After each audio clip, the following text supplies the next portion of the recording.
It's the Orioles on Masson on a Chamber of Commerce evening in downtown Baltimore. The Orioles welcome in the Miami Marlins. It's interleague baseball tonight. It's game one in this three-game weekend series. And hi, everyone. I'm Jim Hunter. Thanks so much for joining us as the Orioles look to turn the page. The Birds remain the only team in the major leagues that has yet to win 20 games. And that's a result of poor hitting, inconsistent hitting on the season. The Orioles have the lowest batting average in the American League as a team, and they've also scored the fewest runs. Tough to win when you don't score, and the Orioles are on pace to have one of their worst scoring seasons in franchise history. You go back to 1954, the first season the Orioles were in Baltimore, they averaged 3.14 runs per game, the lowest in franchise history. This year's team not far behind, sixth at 3.49. How about overall runs scored? That 54 team scored 483. Since the expansion era in 1961, 550 is the record.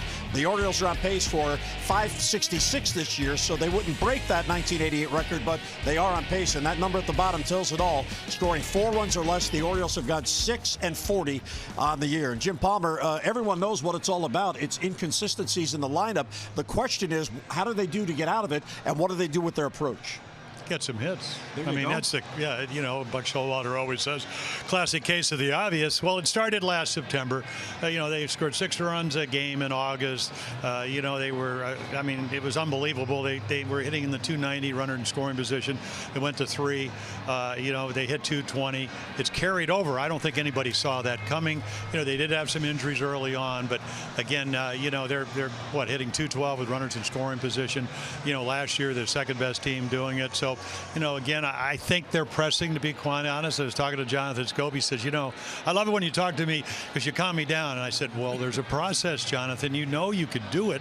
You just need to do it. He said, well, I want to get 10 hits. I said, no. One at a time. So let's hope he gets back on track, because obviously he makes the lineup a lot better.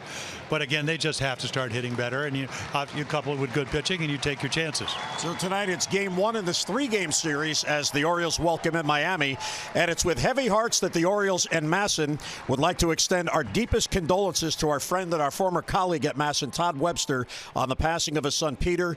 Todd, we mourn your loss and we celebrate your son's life.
Southwest, low fares with nothing to hide. That's transparency. What a beautiful day it is in Baltimore. Lovely, lovely weather. Our game time temperature brought to you by BGE Home. We know more, we do more. 80 degrees, just a slight breeze. and very low humidity at 35%, mostly sunny skies in downtown Baltimore. And here's the Marlins lineup for tonight. They come in at 26 and 43. Derek Dietrich up top. And how about the rookie Brian Anderson? 23 multi-hit games on the year to lead the team. Realmuto, Bohr, and Castro. Riddle at short. Then Brinson, Rojas, and Shuck. And Kevin Gausman will face that lineup. So again, he's never been really good. As you look at the fastball, splitter, slider, he's got a two-seamer, doesn't throw it a whole lot. And then, of course, the split-fingered fastball, we do that because that's a strikeout ground ball. He just has to command the fastball. Doesn't walk anybody. Hadn't walked anybody in his last 2 starts. So again, the record, again 3-5. I mean, it's not certainly what he wants, but again, the Orioles are only 19 and 48, so they don't win a lot of games. Almost a strikeout per inning. You can see pretty much 50-50 ground ball. Home runs have hurt him, especially the right-handed hitters. But again, looks like every time he's taken a step forward, either he doesn't pitch as well as he'd like, or when he does, they don't play well behind him, or maybe he just has a little bit of one of those bad games. You go back, against Tampa Bay, 7 runs in 2 2/3 innings. So he's really only had, maybe of his 13 starts, 4 games where he hasn't given them a chance to win, but they've been bad enough to inflate the earned run average. He has not won a game since May the 11th when he beat Tampa Bay. His 3 wins. He has wins over Toronto, Detroit, and the 1-1 over Tampa Bay, which was his last loss, or his last win. Since then, he has not won. Yeah, he won the day before. You talked about early on about the Orioles haven't won a game at home in the last 9 games. He won the day before that loss started. Derek Dietrich will lead off. He is at first base tonight. Don Mattingly taking advantage of the American League rules by using the DH. So Justin Bohr, who would be at first base, is DHing tonight. There's Donnie Baseball. There's been so much talk about the Marlins and how they broke apart their roster over the winter, looking to rebuild and add to their farm system. And one of the truths that isn't really told a lot, Jim, they've had 8 straight losing seasons. So even with those players, many of which they traded away, they were still a losing team. Yeah, they had a great offense, and they were 5th in the runs last year, 3rd in hits. Stanton was the MVP with 59 home runs. You're right, but the pitching wasn't good. They were 77 and 85. And how about that? A 4-pitch walk to begin the game. Here's the Marlins in their season snapshot as they come in. So again, the bottom. Well, they are, and I think a lot of people expected that. They have won 3 of their last 4 games. Certainly, I mean, lost in 16 innings yesterday. Had a chance to win it with Bohr coming up 1st and 3rd in the 13th.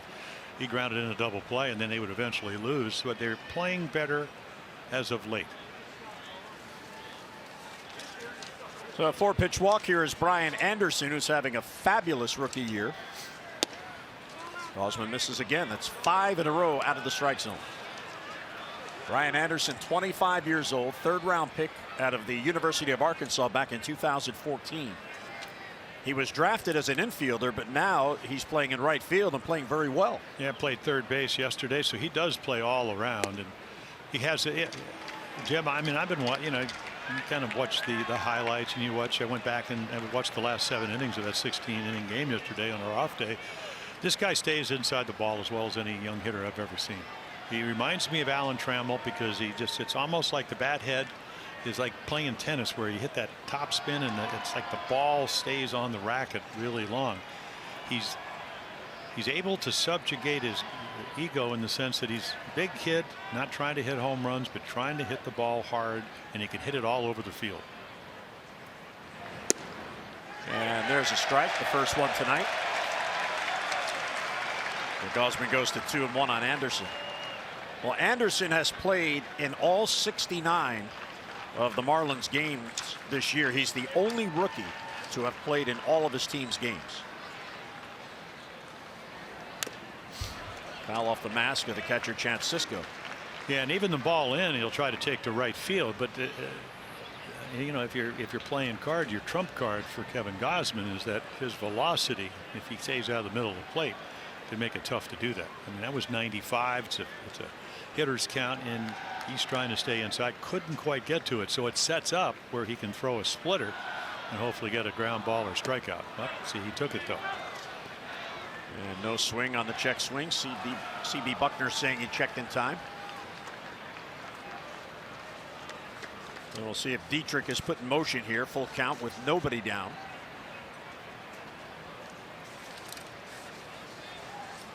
Dietrich has just one steal on the year, but they may run to avoid a double play.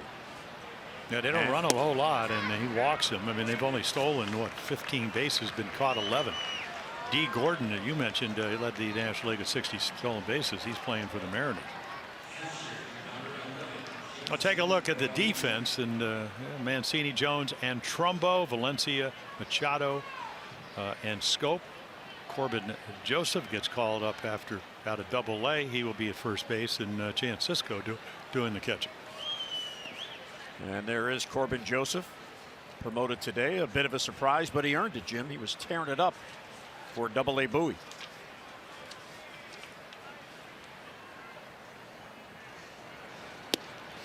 And a strike to JT Realmuto, who is the catcher who is coveted by just about every other team out there, especially contending teams. Well, he's young. He's under control. He can hit. You can look at the numbers.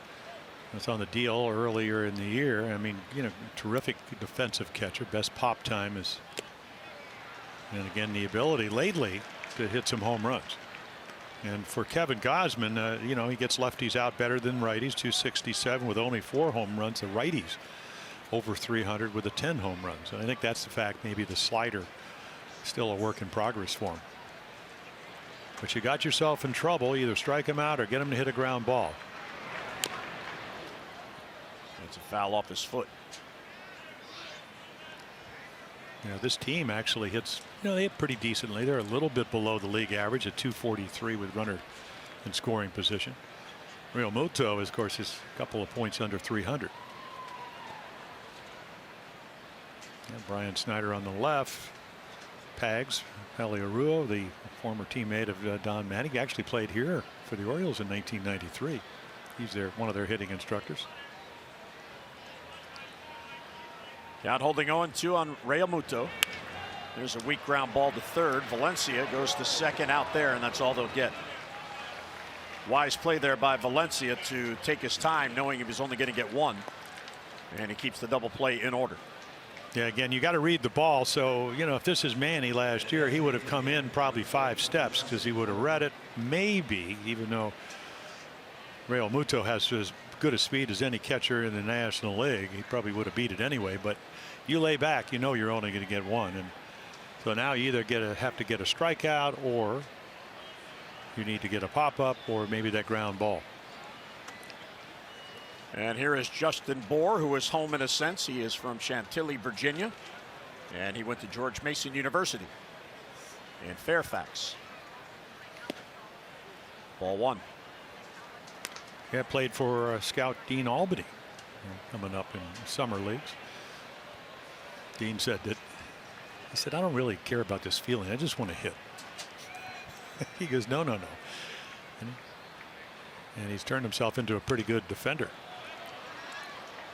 Yeah, he came up in the 13th. You know, you're kind of watching some of the game. I mean, he was up in his 7th at bat. He had taken the first pitch of every at bat, swung at a bad pitch up and in. Good pitch for Ty Block, who the left-hander for the Giants, hit into a double play, and they would lose in the 16th, 6-3. So another chance to drive in a run here just by hitting a fly ball or staying out of the double play. Okay. Good off-speed pitch, 1-2. Oh, there's the splitter there. Yeah, Rick Dempsey in the pregame talking about it's as good as one he's ever seen from a starting pitcher. So Gausman trying to work out of this jam, walking the first 2 batters. And he got him. Same pitch, same result. Well, we were talking about the fact that the ERA is inflated, but almost a strikeout per inning. And here you go. You need it, you get it. Great splitter. Starts on the outside corner. A lot of anxiousness, apprehensiveness, and he gets them to chase out of the zone by being ahead in the count. That was some interesting break on that. Instead of breaking down, it took a right turn. And it got the desired result, the swing and a miss. Here's Starlin Castro, who was one of the players who went to Miami in the Giancarlo Stanton trade. Yankees were looking to shed his salary as they absorbed Stanton's. Yeah, $29.5 million. But you had to give him something. If right. The Marlins, you had to get somebody back. And of course, Castro, when he was healthy last year, you can see in her leg numbers. I mean, he's only 28. Had hamstring problems last year, but wore out the Orioles. Home runs, singles into right field, pretty much at will. Well, Gausman gets ahead of him 0-2. Well, very talented right-hander. The numbers don't always show that, but capable of getting himself into trouble and getting himself out of trouble via the strikeout. That's Dietrich. He's at third, and Real Muto is at first after the fielder's choice groundout. Can't get him to chase, so it's 1-2. Now, Castro signed with the Cubs when he was 16 years old, and he was part of that rebuild there. But Javier Baez, a little better player in the Cubs' mind, so Castro was dealt over to the Yankees, and the Yankees used him in the package to get Stanton. And he strikes him out to get out of it. Nicely done by Gausman. So back-to-back walks. He gets a ground out, strikeout, strikeout. We head to the bottom of the first. Gausman out of trouble.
Music night.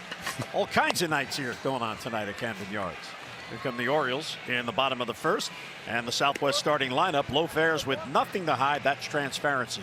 Corbin Joseph promoted from AA Bowie. He'll lead off. Then Jones and Machado in the number 3 spot. Third in the American League with those 50 RBIs. Valencia, Mancini, and Scope. Trumbo, Alvarez, and Cisco. Chris Davis sits for a third consecutive game. So Jose Arena, he will pitch. He's got great stuff. I mean, his fastball velocity could be anywhere from 93 to 97. He's got the slider, the changeup. Of course, he, last year won 14 games for him. He pitched well. They scored a lot of runs for him. This year, he's not pitching as well, and they are not scoring a lot of runs for him, and hence the record at 1-8. But again, don't ever take somebody with this kind of stuff lightly. Arena 26 from the Dominican Republic, and here is Corbin Joseph, who yesterday was on the Bowie Bay Sox, and now Caleb's younger brother is in the big leagues. And he earned his way here, Jim, no doubt about it. He was third in the Eastern League in batting at .336, second in base hits. He had 74 hits for AA. Only Vladimir Guerrero Jr. had more, and he's on the DL. And he was first in doubles with 21. So I remember earlier this year he was on a tear, and we were talking to Caleb about it. He said, yeah, he has the hitting gene in the family. He can flat out hit. Yeah, but Caleb can catch. Ground ball pulled to second base. There's Castro, and he'll get Corbin Joseph. And he also appears to run a little bit quicker than Caleb. So take a look at the defense behind Urena. Schuck, Brinson, and Anderson, Rojas, Riddle, Castro, and Dietrich, and then Rayo Mundo, one of the best, as we've mentioned, one of the best throwing catchers in the National League, doing the catching for the Marlins. Here's Adam Jones. Adam has had back-to-back multi-hit games. He was given Wednesday off, so he is certainly freshened up here tonight with the day off yesterday. He has been pretty consistent on the year. In his last 16 games, he has 24 hits, a 353 clip. Yeah, he's on a pace, you know, average-wise. I mean, he's pretty much right where he usually ends up. You know, the lifetime batting average is at 279, but a typical year is somewhere in 285, 86, 26 to maybe what, 32 home runs, RBIs 85 to maybe 103. Borderline pitch on the inside corner. Yeah, that's that changeup at 88. So you can see 3 hit games. Segura. He's up with Seattle, Castellanos with Detroit, Jones, Lindor, and then of course Trout seems to be in all the AL leaders at some point. Our league leaders brought to you by Coons. When you're talking cars, you're talking Coons. Urena has the worst run support of any starter in the National League. Jones to right field. It hangs up for Anderson battling the sun. He has it for the out. He has the 6th lowest in the majors at 3.25, but that is the lowest in the National League. Yeah, they got him 5.78 runs per game last year. So, you know, he went 14-7, his ERA at 3.82, so much lower than this year. Has yet to win on the road this year. They're what, 12-22, I think, as a team, but last year went 9-2 on the road. So it didn't matter where he played. Miami's one of those ballparks, it's huge. Unless Stan's playing. Of course, he hit 59 home run, was the MVP. So not only did he go to the Yankees, but Ozuna, he had 38 home runs, had a monster year. D. Gordon with 60 RBIs, and then Yelich, he had over 280 with 18 home runs, over 80 RBIs, and they were all gone. Manny first ball swinging, fouls it off. So that's kind of the rebuild they were talking about.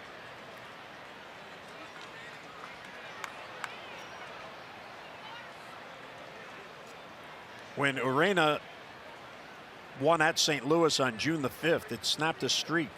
The Marlins had gone 14 consecutive games in his starts without a win. That's a major losing drought there, 14 in a row, and he finally picked up the win June 5th in St. Louis. Juan Nieves is pitching coach. Manny's in a little bit of a funk, and it could be a result that opposing teams are simply saying, don't let him beat you. Well, yeah, he's in the meeting. Hey, when you go over the Orioles lineup, do not let Machado beat you. Rip foul. Look out, Bobby Dickerson. And I think the other thing, of course, is you can say all you want. You know, the Orioles aren't winning. He's all about winning. And how's he going to do that? By having a great start, something he didn't do last year. He would end up with, what, 3 home runs, but it would take him a while to get going this year right out of the gate. So now all of a sudden, this team not playing at the level that I think everybody anticipated. Well, he's still in the top 10 in batting, even though he comes in 3 for his last 24. He's now 10th. But he is 8th in base hits. He's tied for 5th in home runs. And as we showed you earlier, he is 3rd in RBIs. Oh, he's having a great productive year. But he's not getting the pitches to hit that he used to. Pops this one up shallow right. Out is Castro, in is Anderson, and the right fielder is there, and he's got it for the out.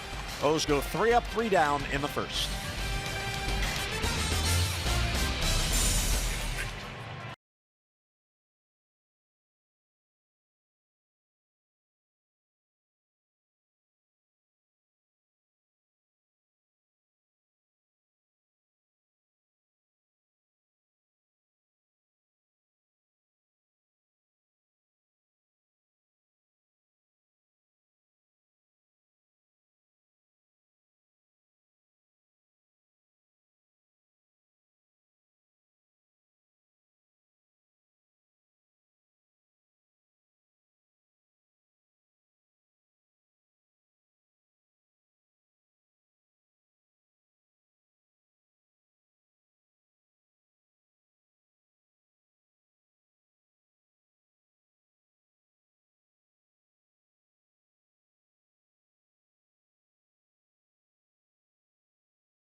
Yeah, well, the numbers certainly don't indicate that. Everything, I mean, all across the board, record earned run average, home runs, at home runs per 9 innings, and then of course, you know, the on base percentage and slugging. But we all know, as we talked about in the opening, you know how you change it? The pitch better. Certainly capable. We saw that in the first inning. Didn't want to walk the first 2 guys, but did. And then you get 3, 4, and 5 guys are having pretty good years and got through that lineup. Didn't give them any runs, and now you just start from scratch again. JT Riddle will lead off. He is the Miami shortstop. Shows bunt. He takes a strike. A lot of young players getting a chance to show what they can do, and apparently they have some really good prospects that aren't here yet. And that was the whole point of the house cleaning, if you will, the retooling, to get better competition in the minor leagues and get more legitimate prospects. Yeah, JT Riddle last year, I mean, he had a labrum tear and he had it fixed, and he really came back quickly. I mean, I think I was talking to him today in July, and it was not his throwing shoulder, it's his left shoulder, so it's the trail, top hand. You know, coming off again. I mean, you looked at, you know, we already talked about Brian Anderson, terrific year at their AAA affiliate in New Orleans. The same with Riddle at 286. And again, not a home run guy, but he can play the infield. You can see, again, they actually score more runs on the road this year. But he's part of that rebuilding, as you mentioned. And he goes down on strikes. May have been a foul tip. So 3 consecutive strikeouts for Kevin Gausman and 1 down. Well, again, you may get a pitch to hit, and he did. He fouled it off, and here's that splitter. It just tumbles. You think, I mean, you read, okay, strike, ball. And that's why that split-fingered fastball, when thrown properly, he probably, and you could see right there, that kind of shows you the numbers, 152 average. And of his strikeouts, 74 and 76 innings, almost 45% via that pitch. Lewis Brinson fouls it off. Brinson was one of the players they got back from Milwaukee in the Yelich trade, and defensively he is a stud. He's trying to figure it out at the plate. Yeah, that of all the deals, that's the one to me that didn't make a lot of sense. You know, I know they're trying to rebuild, but he was signed very inexpensively long term. So again, and he was already a proven major leaguer. Right. Well, you know, 282, 18 home runs, 83 RBIs. Now, if you went and you could see this. You talked about it, Jim. I think you touched on it. The opportunity to get to play. Brinson, we went into Milwaukee last year. He was on the cover of Baseball American, #1 prospect in minor league baseball. You know, he can do a lot of things. Center field for Adam Jones, and that's going to get by him. Adam was shading towards right center field. Brinson can run. Adam having trouble with it out there, and Brinson will be in at third with a triple. Yeah, a couple of steps to right field, and it's the time of night. If you don't get a good jump, and Adam didn't, and you hit it hard, because this ball's hit real hard. Now you can see him right there, but see, he just can't get back quick enough. And again, you know, they do all the metrics. You know, the speed has come down, and obviously the minute it gets over his head, it's going to be an easy triple because of his ability to run. But again, if you don't go straight back and, you know, maybe have a little more foot speed, those balls like that hit that hard, get over your head. And this is, again, they do all these metrics now, and that kind of tells the truth this year. So certainly not, the Orioles not playing as well, and the defense, especially in the outfield, not what you would like. And there's such a big difference between a double and a triple with 1 out. You know, now the Orioles are actually going to come in, and when you're not scoring a lot of runs, you have to play this type of baseball if you're Buck Showalter. Urena, a pretty good pitcher. You bring him in, and you try to take a run away. Miguel Rojas, the third baseman. Doesn't chase. A 1-1 the count. So the Orioles starters are 14th in the American League in the ERA. Bird starters have gone 14 and 37, and their combined ERA is 5.33. It has been a tough combination when you consider that the Orioles are averaging roughly 3.5 runs per game, but the team pitching is allowing about 5. That's a foul ball off his foot, so 1 and 2 on Rojas. Well, the run differentiation, that's, you know, very rarely, if you don't score more runs than you play. Every once in a while you'll see a team 5-6 games over 500 that maybe score 8 or 9 runs less than or give up 8 or 9 runs less than they score. But you need to, like the good teams, the Red Sox and the Yankees, you need to be close to 100 at this juncture of the year. Most teams, you know, playing somewhere between 65 to 70 games. 1-2 inside, 2-2 on Miguel Rojas. Rojas from Venezuela, 5th season in the big leagues, in his 4th with the Marlins. He's bounced around a little bit as a minor leaguer. Cincinnati, then he went to the Dodgers, and then was eventually traded to Miami. Yeah, fractured his thumb last year, so missed a lot of time. But he's a contact hitter. Very rarely. Usually a typical year for him is 1-2 home runs. But right here, he's just 1 out, infield in. You know, it becomes a lot harder now. And of course, another reason the splitter is so good, Jim, as you can see, and is because it goes down. So he's trying to hit a fly ball. Hard to get that ball in the air. Well, full count on Rojas, and chop foul. Yeah, there it is, and it tumbles, and you're usually going to hit the top half of it.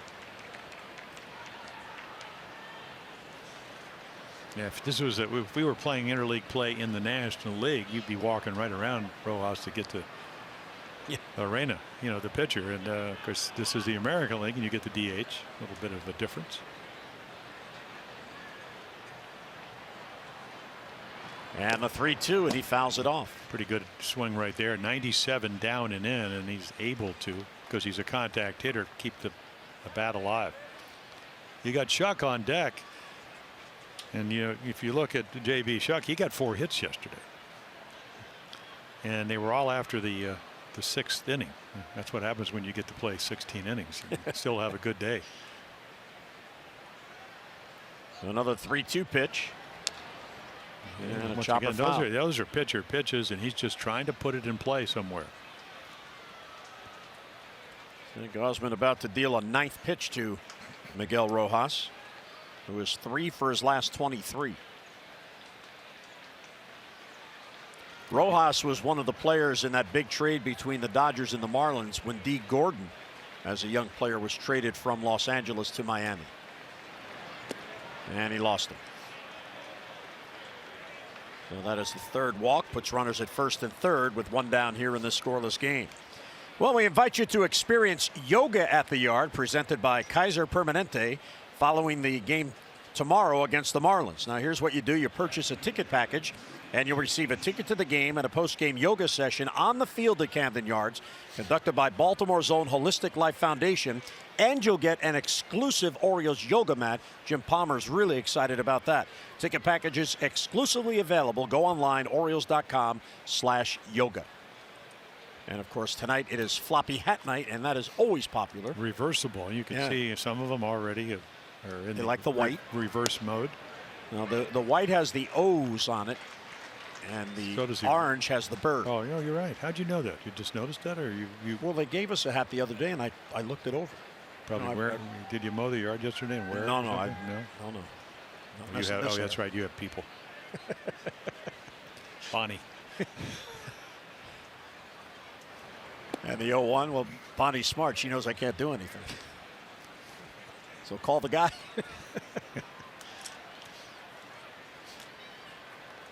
Cisco checking with John Russell, who calls the pitch outs and the throwovers. JB Shuck 5 out of his last 15, in part because of the big game yesterday. Yeah, last year, the entire year, AAA affiliate Rochester, used to be the Orioles, now it's the Twins. Hit over 320 with runners in scoring position. This year, the number's not that good because it is the big leagues. But he does spray the ball all around, and there's a strike right on the outside corner.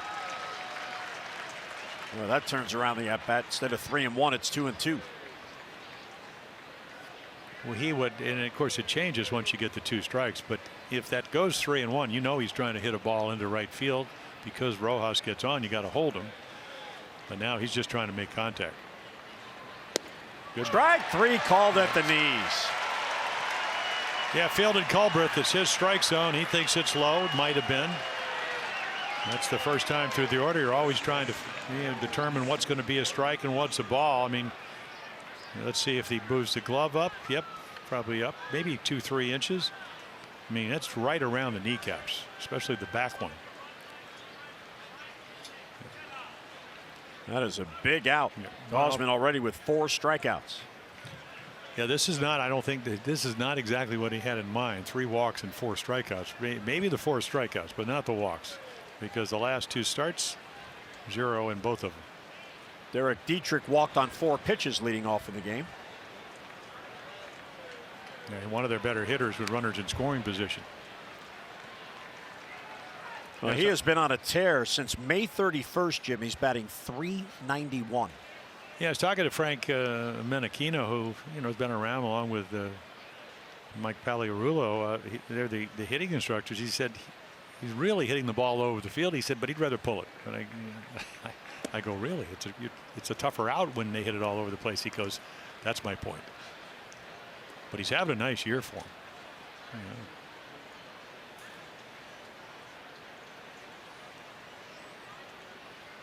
There is Mike Pagliarulo on the right and Brian Snyder, catching coach, on the left. 1-2 on the foul ball. Dietrich was originally drafted by Tampa Bay back in 2010, and he was traded to the Miami Marlins for Yunel Escobar, who was only in Tampa very briefly. First and third with 2 down, 1-2. Runner goes from first, and it's fouled off. Yeah, the old emergency hack. Another great splitter. Trying to keep it alive.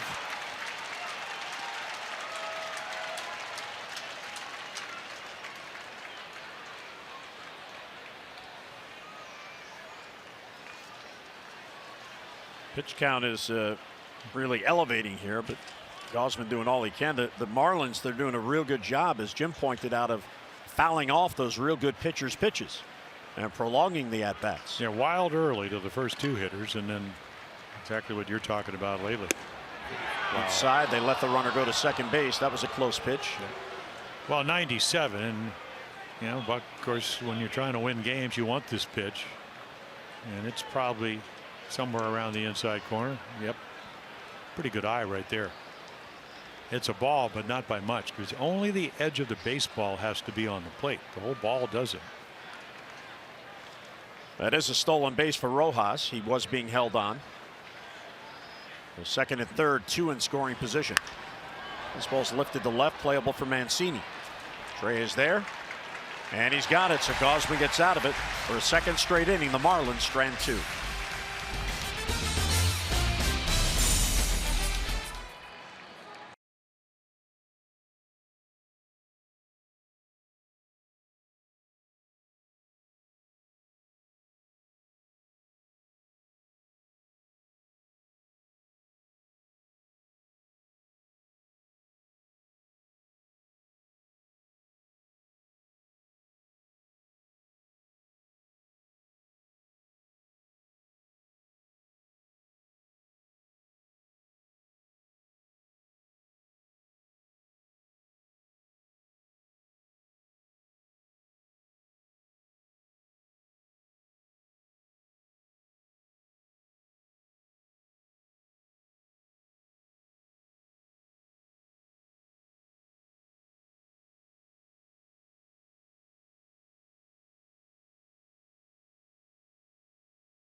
Won $500 for being selected, and will win $500 more for every Orioles home run hit tonight.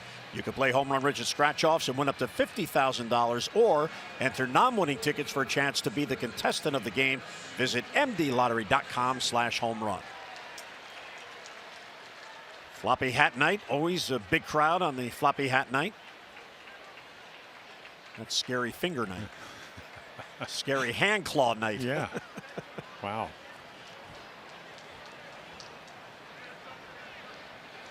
It's amazing how popular the floppy hat is. Well, yeah, I don't know. It goes right with those shirts. The Hawaiian shirts, yeah. You don't really care if you're wearing that shirt if anything matches anyway. So, and when we saw somebody, I don't know if it was Oakland or whatever, they had the Madras kind of Oriole shorts to go along with it. That shirt. Is that shirt being given away again this year? Yeah, absolutely. Yeah. All new design. Wouldn't be a season without a new design of the Hawaiian Oriole shirt.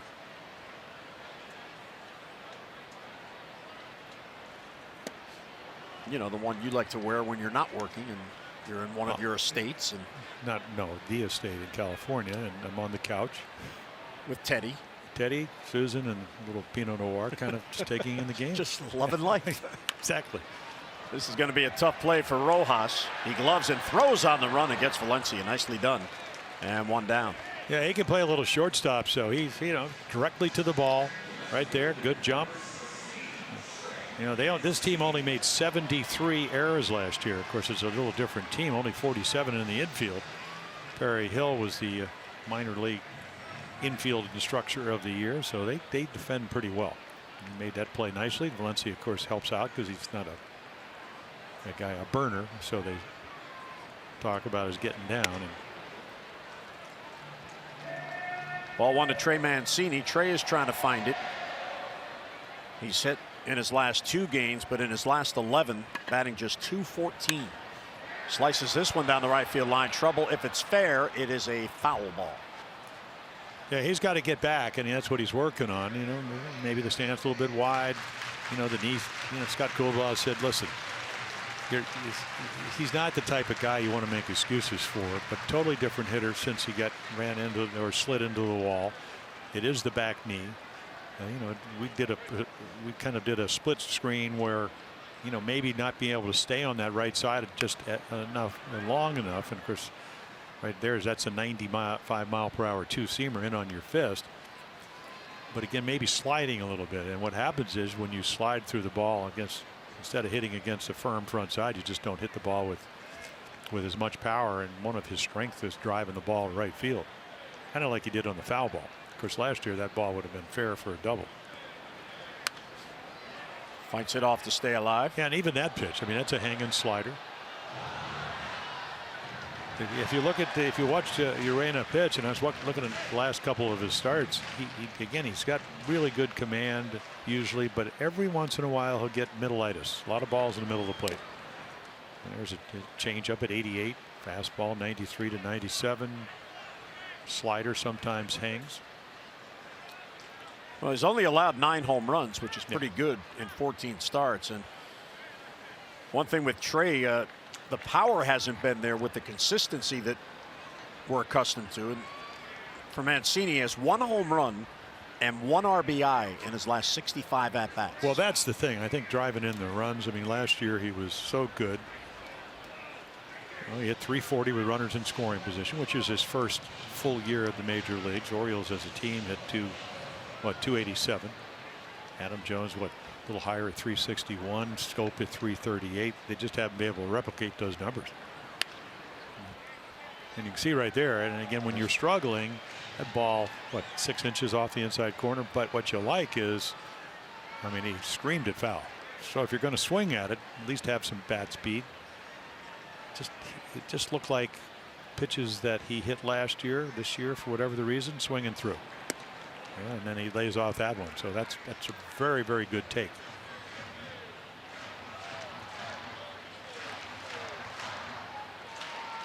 And Buck Showalter at this cage saying, "Well, so what do you do on your off day?" He said, "Took the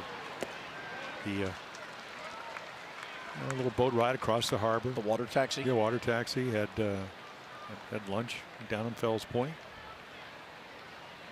Got back on the water taxi. Went home. It's a nice day. Yeah. Well, the weather, beautiful. Even better today." Towards the middle, diving stop there by Castro, and he's going to throw out Mancini. Yeah, that's how it's going for the O's. Exactly. That's exactly what you want to do. We talk about shifts. Again, you're playing percentage baseball. This ball a rocket back up the middle.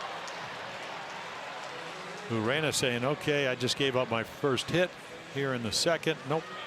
Starling Castro, who came up, and you talked about coming up with the Cubs, he was a shortstop.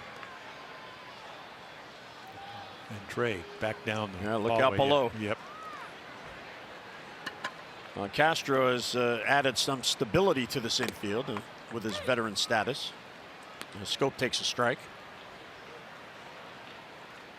Jonathan is in need of a doink. Little bloop, a flare, whatever. He's 2 for his last 34. Yeah, he said, every time I go to home plate, I want to get 10 hits. I said, that is the problem. Just have, Buck says, what did you tell him? I said, have 4 quality at bats tonight. Take your chances. And there's, I mean, this is what you do if they don't want to throw you strikes. And it's hard, Jim, when you've just gone 2 for 34 or 32, whatever it is. You don't want to take a walk, but that gets you better pitches, and it gets the other guy up behind you. Maybe he hits a double and you get on the board. There's a big bouncer to Rojas. It hit the lip of the grass, and back-to-back 3-up, 3-down innings for Jose Urena. We head to the third. No score.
The grandfather of Howie Clark, Lieutenant Commander H.E. Howie Clark, who was a Naval Academy graduate in 1943. He actually went into the service in the Navy 1942 through 45, 7 war patrols in enemy waters. He won the Silver Star, the Bronze Star, the Navy and Marine Corps Medal, the Commendation Ribbon, and Presidential Unit Citation. Just a tremendous military career. And he also was a member of the Navy football team. So maybe that's where Howie Clark got his athletic ability.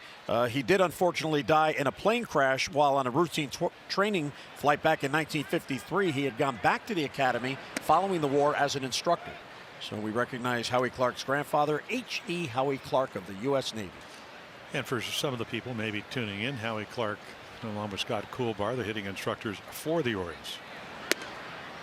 Howie, when he did play, was a line drive machine.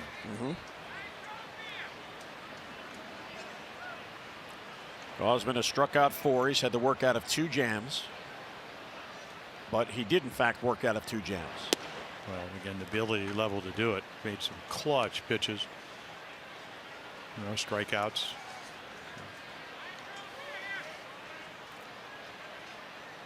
Coming off a no decision last Saturday in Toronto. No one floats inside. Yeah, that's that slider. Doesn't throw it very often. If he does, it's always to the righties. You know, some games it can be really good. Sometimes it can be like that, a little bit flat. Right fielded pretty well. Trumbo back on it, and he gets there for the out. Yeah, well, that is Brian Anderson's strength. He's got 4 home runs, 3 of them to right field. Took Baumgartner of the Giants down at home, and so again, you know, that's his approach. And Mark Trumbo runs it down just short of the wall.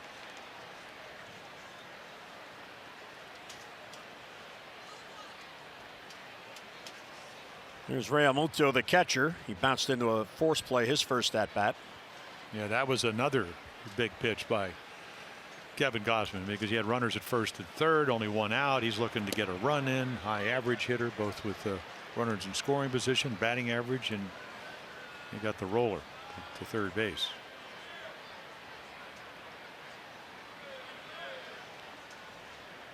Realmuto is 27 years old. And when the Marlins began to make all those trades in the offseason, he and his representatives picked up the phone and said, hey, wait a minute, what about me? But he is very valuable, and then there's no guarantee he'll be with the Marlins all year, but he'll bring back a haul.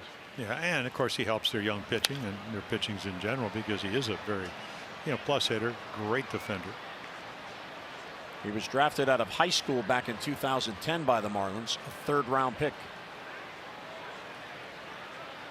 Last year he set career highs in home runs and RBIs. Yeah, he's actually, his power numbers have picked up a little bit, and there's a splitter. Perfect. You think it's fastball. That's what the split finger, when you throw it right here, right out of his hand, right about now, you're thinking fastball because he's already shown him 97, and then watch the ball go down. Just enough. The good splitter, it changes speeds, it changes direction. Even though it ends up in the middle of the plate, it's just not hittable. And if you do hit it, what do? You hit the top of it. Ground ball. Well, Justin Bour now, he struck out his first at bat. Sure, he must have some college friends here. George Mason University in Fairfax, Virginia. He went to the same high school. Remember Brandon Snyder, former Orioles first-round pick from Chantilly, Virginia? They went to the same high school. And Brandon Snyder was drafted because the Orioles wanted Jay Bruce. And Jay Bruce went the pick before the Orioles picked to Cincinnati. So he was no longer available, and the Orioles took Brandon Snyder. Yeah, the question is who signed right after in the next couple of slots. And that so they take him. Pretty good hitter. Probably, but without any power. And then you kind of wondered who, okay, so they took him, but who did they pass on down the road? Because you can't get the guy that was obviously picked there before. Well, most draft boards have the players ranked, and whoever's especially in the first round, whoever's the next player that's available on your rankings, that's who you go with. Well, I'm just maybe we'll have to look and see which who the players rank be higher. There's another inside corner. Gausman's dealing. Strike three called. He's had 2 in each inning. Mid-third, no score.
National, providing innovative, high-value dental and vision benefits to area employers and individuals. Friday night, a good night for families at the ballpark on Floppy Hat Night. Cute couple. And yes, the sun is still out brightly as we are getting closer and closer to the first day of summer. So the longest day of the year. And When is that? June 21st. Oh, okay. Well, I guess everybody knows that except me. But how do you know that? Well, because my birthday is December 21st, which is the first day of winter. It's the shortest day of the year. So we get to June 21st, that will have the most daylight, and then beginning the 22nd, you lose a minute every day till you get to my birthday. Well, there you go. And then it reverses. Everything just kind of flows back into making sense. Or not. A good pitch right there. Thanks for your confidence. You're welcome. I was. Well, Mark Trumbo trying to get back on track.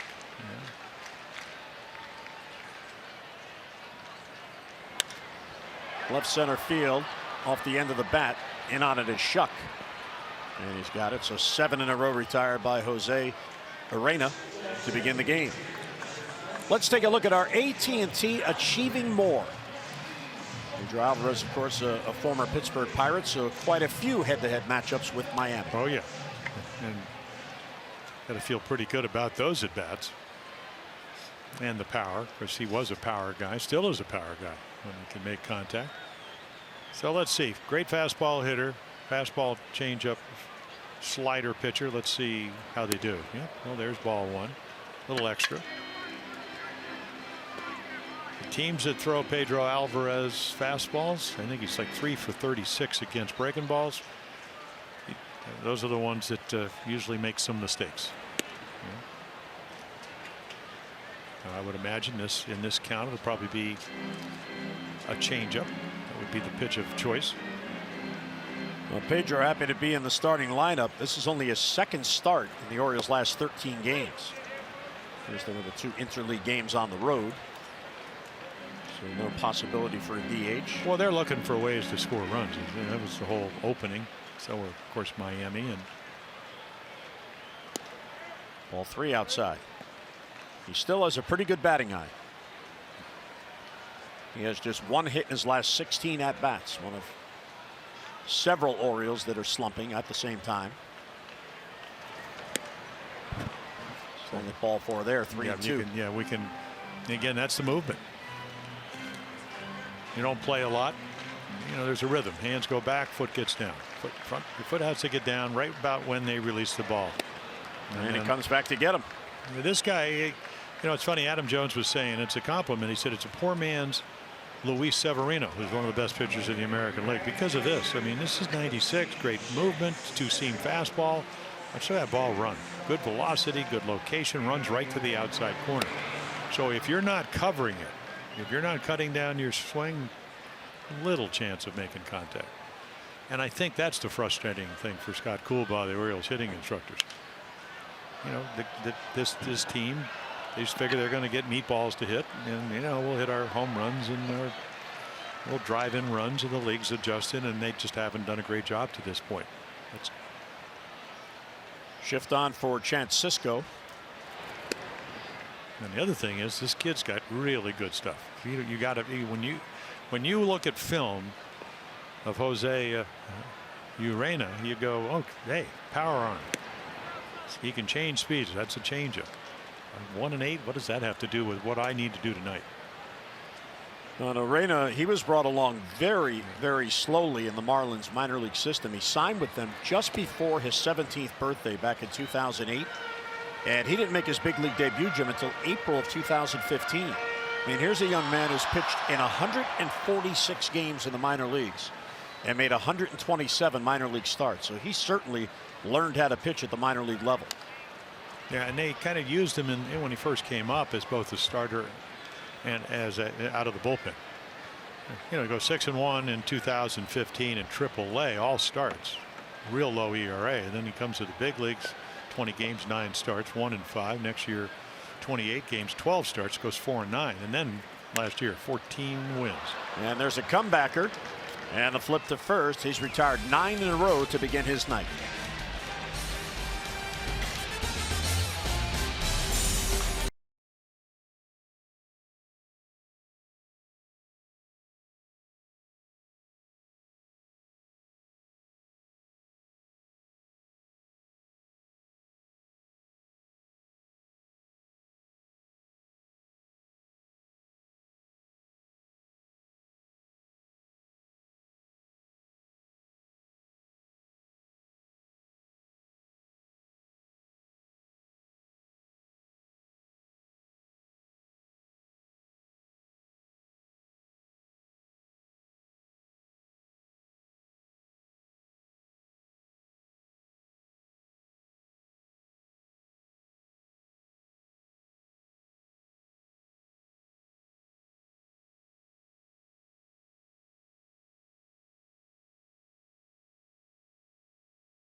By the all-wheel drive RAV4. Toyota, what drives you? Visit buyatoyota.com for great deals. Beautiful flowers outside Camden Yards. Entire number section out there. That is in center field, behind center field gate. One hit, the triple by Lewis Brinson. Osmond has allowed 3 walks, but just that one hit. He's been able to pitch out of a couple of jams. He's also retired 5 in a row. Starlin Castro will lead off. He struck out his first at bat. And a strike in the outside corner. Castro, 75 base hits coming in, tied for 6th most in the National League. And he adds some stability, veteran leadership to a team that is rebuilding with youth. Yeah, it would be very easy when you played for the Yankees last year on the way to the postseason. You hit 300, 18 home runs when he was healthy, because he did have hamstring problems. He was a pretty important part of that team. And then the next thing you know, for a very good reason, is because they get Giancarlo Stanton, who was the MVP with 59 home runs. You're playing for the Marlins. Real good pitch there. He had him way out in front. So the comebacker and one away, 6 in a row retired by Gausman. Well, this weekend the Orioles are hosting the Marlins interleague baseball here at Camden Yards, and on Sunday the first 20,000 fans 18 and over will receive a Father's Day necktie. Plus kids run the bases after the game, presented by Wise Markets. Get your tickets and come on out and join us. Bring Dad out here. Orioles.com. Oh, they did already. Maybe they're coming back. Father's Day weekend. Hope pack the place on Sunday. Yeah, a little get me over curveball that misses outside. Pitch he threw at LSU. JT Riddle, he struck out his first at bat. The last time these two teams got together, it was in Miami. They see each other every 3 years. And the Marlins actually took 2 of 3 in that series. That was in May of 2015. Of course, Don Mattingly played for Buck Showalter when Buck managed the Yankees. Yeah, the amazing thing is, and I saw this number early on, the Orioles are only 7-20 against Miami in interleague play, historically, going back 27 games they played. 1-2. Hit towards short. There's Manny with sure hands. Fires to get Riddle, and 2 down. Our PNC Minor League Insights brought to you by PNC. There's no better time to act than today. PNC, make today the day. Christian Alvarado, he is beginning to open eyes. I remember a couple of years ago when he was at Delmarva, he was opening eyes, and now getting it done as well with the Keys. And he goes up, again, when you play with Frederick, that's high A. Bowie, the next stop. So again, and then you look at the whip, that's walks and hits per inning, so he's commanding the ball pretty well. Swing and a miss by Brinson. Well, Michael Baumann, since being promoted to Frederick, and Zach Lowther, since being promoted to Frederick, they're beginning to dominate the Carolina League hitters as they did at Delmarva. Well, Bowie next. Next stop, Bowie, Maryland. And next up, what? Maybe the big leagues. You never know. They were both college pitchers, so a little bit more mature. Breaking ball fouled off.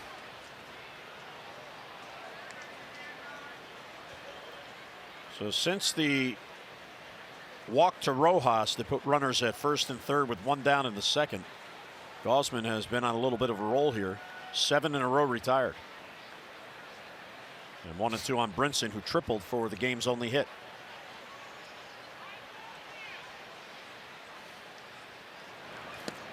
And he got him. With that on strikes goes Brinson. 3 up, 3 down in the 4th.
It is a new day. How about this? The Twins have sent Miguel Sano to the minors. They did so after a loss to the Tigers, but he's not going down to AAA. An all-star last year, he's going to Class A Fort Myers to work on hitting fundamentals. Look at the numbers, 203, 66 strikeouts, 30 hits. And Sano said, I'm not mad, I'm happy, they love me. Derek Falvey, their executive VP and chief baseball officer, said, we're not going to take the traditional view, just go down and get some at-bats at AAA. We wanted to take a step back and a blank canvas this a bit and say, what do we think is the best next steps for him? And we can do a lot of things at the facility. Of course, that's where they have spring training, strength conditioning, and work on it from that side. So a very interesting move by the Minnesota Twins, a Major League All-Star last year, sent to the Florida State League to work on his approach. Yeah, injured early, injured late last year. And Corbin Joseph with a base hit in his first game as an Oriole. His second big league hit. Yeah, so again, you know, came with the Yankees. He was up 6 times back in 2013, so he will be welcomed nicely. Finally got a ball down and in that he could just kind of serve into right field. Big hole there. Looks like a little changeup. I mean, it just drops the bat head. There you go, Orioles. He gets his first hit for the Orioles, and the Orioles get their first hit. Well, as far as Sano, you send him back, you know, and I underlined conditioning because they needed, you know, he's probably weighing too much. Everybody strikes out. You know, last year when he hit, what, 28 home runs, and even though he missed the last, what, 6-7 weeks when he had the fractured leg and had to have the steel rod inserted and whatever. They can live with that, but and also they were playing well. You know, they did go to the playoffs, did win a wild card berth. They were 4th in runs. They're not playing very well this year. They're not scoring as many runs. So he becomes expendable, and they do the right thing for him. Corbin Joseph, Caleb's younger brother. There's a chopper to shortstop. Riddle out at second. That's all they'll get. It was hit too slowly to turn 2. And Castro knows that, so what he's doing is just make sure I get the lead out. There again, that 2-seam fastball, a lot of ground balls. And there it is. Just get out of harm's way.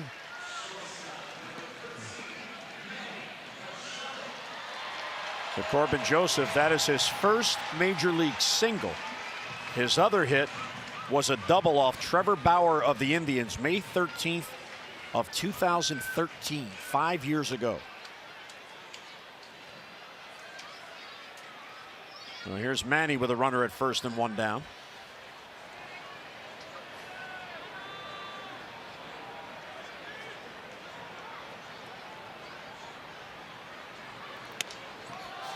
Ball 1-2 tight. Yep. Well, let's see if that the intent is talked about not letting Manny beat you, but it is a 0-0 game. You do have a runner at first. Let's see if that 97 in at your rib cage sets up something down and away. That ball's cued foul. Nice diving stop there by Dietrich. Yeah, again, he's right on the bag because he's holding Adam Jones.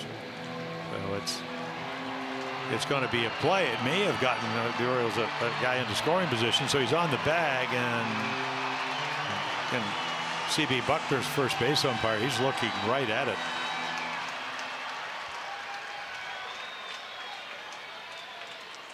Of course, the Orioles, I mean, 25 out of 30. When they do run, they're successful, thanks to Craig Gentry and Jace Peterson, but they don't do a lot of running.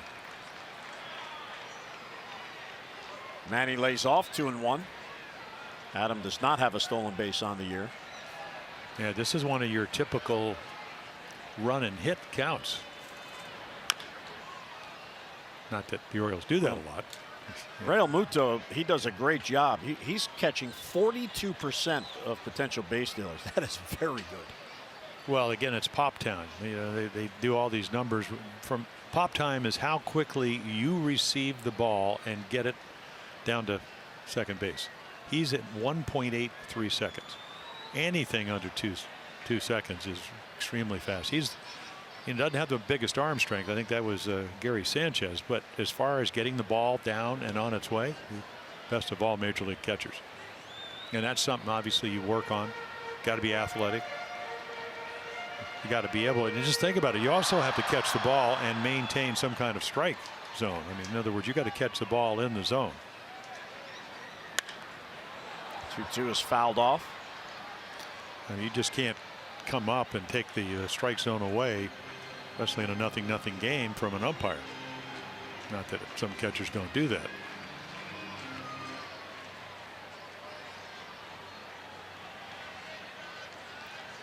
Manny flied out to right, his first at bat. He's gone 30 at bats without a home run. Pops this one up. Realmuto back on it. And can't come up with it right near the Orioles bench. I don't think he saw that right away. You know, high sky, not a cloud. I mean, not a cloud. Twilight. Now he picks it up, and you can see Buck Showalter. Very nice. Going to keep him from going in, but a late jump. You couldn't really see that from right there, but you know, he didn't pick it up, and when he got over there, otherwise he might have been able to actually make that play. It certainly wouldn't have been easy.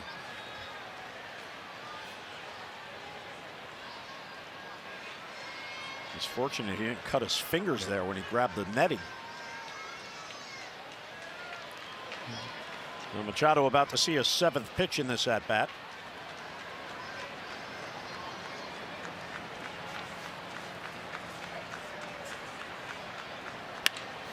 Double play ball. Nicely played by Riddle. Back to first for a double play. That goes 6-4-3 and ends the inning. A base hit, none left through 4. No score.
Foundation, an organization committed to the fight against lung cancer. Tonight, the Longevity Foundation held a silent auction here at the ballpark in their ongoing efforts to raise money. And if you'd like to learn more about this year's Longevity Foundation's Breathe Deep Baltimore 5K walk, go to Orioles.com/longevity. And of course, all in memory of our dear friend Monica Barlow, who passed away much too young from lung cancer. Darren O'Day and Brad Brock in the bullpen. They walked out there after the bottom of the 3rd with Zach.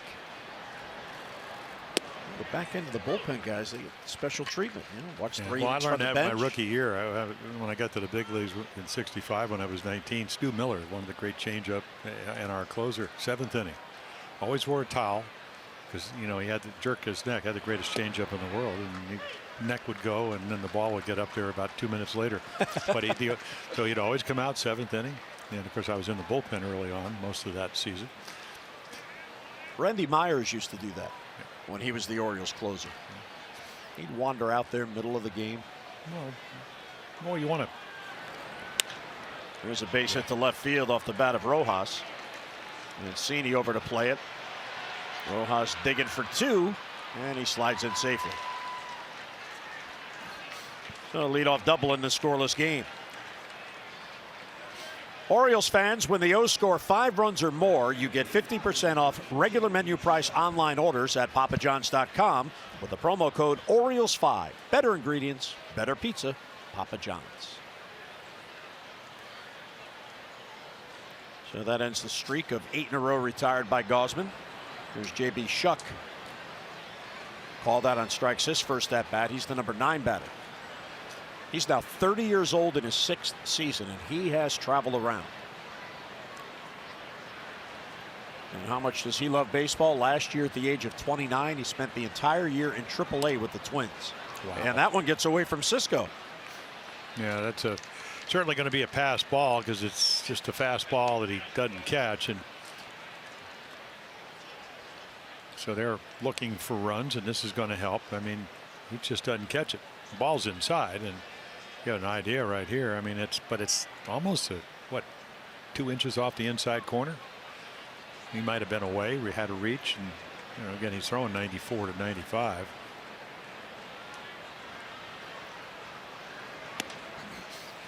And what happens, you talked earlier about the pitch count, and that's going to go up here because he's done a great job. The first 2 innings, they were 0 for 5 with runners in scoring position because of his ability to strike people out. So now all of a sudden here, it's nothing game. Infield's back except at third.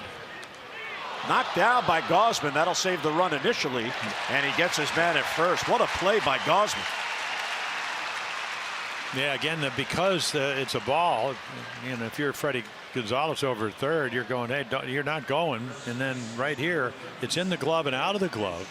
And then easily, you watch him, I mean, right there, checking the runner. So again, Chuck, who struck out his first time, didn't want to really prolong the at bat because you don't want to get the 2 strikes the way Kevin Gausman's pitching tonight. He swings at a very good pitcher's pitch early in the count. Now they bring the infield in. Derek Dietrich will bat. So now they're 0 for 6 with runners in scoring position. And that's you look at Kevin Gausman's, not last year but the year before, 200. Last year it was more in the 270 range. This year it was over 300, but that number's come down dramatically. 0 for 6 tonight. Done a great job of getting out of trouble. Ball 2. Well, Dietrich, who walked his first time, would love to get that fly ball he hit last time. We'll see if he gets a pitch to put in the air.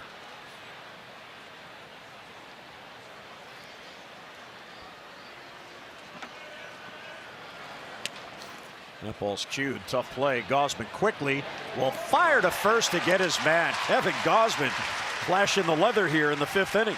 Well, he's always very athletic, and again, I mean, he's like a lot of guys. He'll fall off a little bit, but this ball hits so softly. I mean, he has plenty of time, and then again, because you have a runner at third and there's only 1 out, they don't send him. He's not going on contact, especially back up the middle, and then quick throw, perfect throw. Corbin Josic able to corral it. So now they get their best runner in scoring position number. It came in at 410.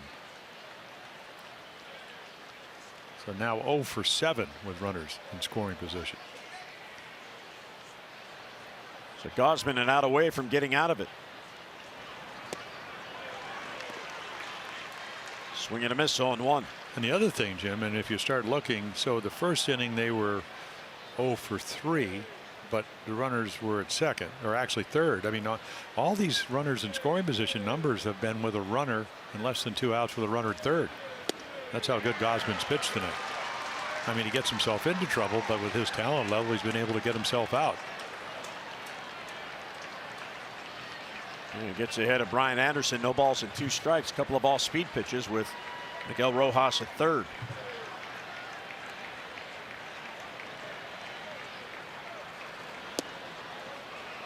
Tried to get him to chase. Same pitch 3 in a row.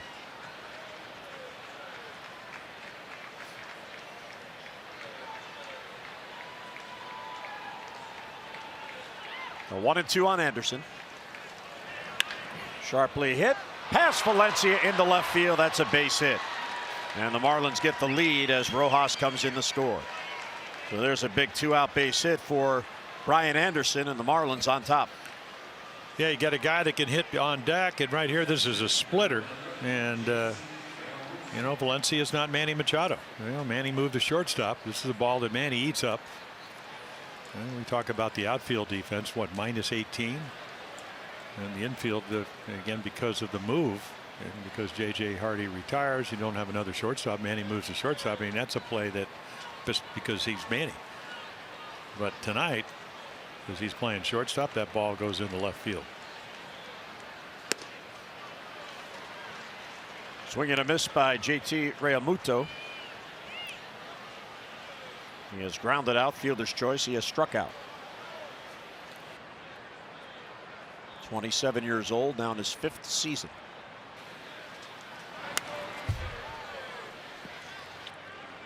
And quickly 0-2. Kevin Gausman tonight facing the Marlins for the very first time. He's 3-2 in his interleague games against the NL East.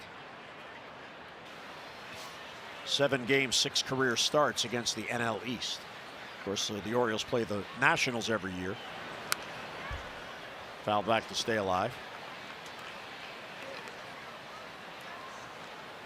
Well, this is nothing new for Gausman with the lack of run support. In 5 of his starts, they've scored 1 run or less. In 8 of his starts, the Orioles have scored from 2 runs or less. And overall, 3.52 is the run support average. Can't get him to chase. Nice block there by Francisco. Yeah, only really last year did they get him in. I mean, and you look at all the years. Last year he probably had the best run support he's ever had. And the record was 11-12, and so there you go. Run support average for the Orioles. Yeah, that's for all their starters. Yep, Cashner way down there. Weak ground ball to short, and he guns it, and he gets Realmuto by a step. So the Marlins scratch out a run mid-5th, 1-0 Miami.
And by the University of Maryland Medical Center, be a part of something. Beautiful sunset. 1-0 game. Pitchers have been in command. Total of 4 hits. Orioles have just the 1 hit, and that young man is having a good time. A lot of families here tonight, which is great to see. There's a little sweetie. Yeah, waiting for the fireworks, and hopefully that will happen the before concert with Jaden Michaels. But I'm talking about the offensive fireworks that the Orioles need to find. Yeah. Morena. I see what you did there. That was clever. Exactly. They would like to have it start a little bit earlier than post game. And of course, Jose Morena. Okay, there's your run, Jose. Yep. Go get him, big boy. Go get him. Worst supported starter in the National League, and they got him a lead. Pretty amazing, all the experience that he was able to pick up as a minor leaguer. Kind of the blueprint that Tampa Bay follows. They like to draft high school pitchers, and then about 5 years later, they may have a chance to pitch at Tropicana Field. 2-0 on Valencia. There's a chopper to deep third. Rojas plays the hop. Ooh, floater. Yeah. Took his time and got it there. So 1 down. Well, the Orioles are hosting the Seattle Mariners Monday, June 25th through Thursday, June 28th. And on Monday, the first game of that series, first 25,000 fans, 15 and over, receive a Buck Snowalter snow globe. That's right. We're going to celebrate halfway to Christmas right here at Oriole Park. So come on out and join us.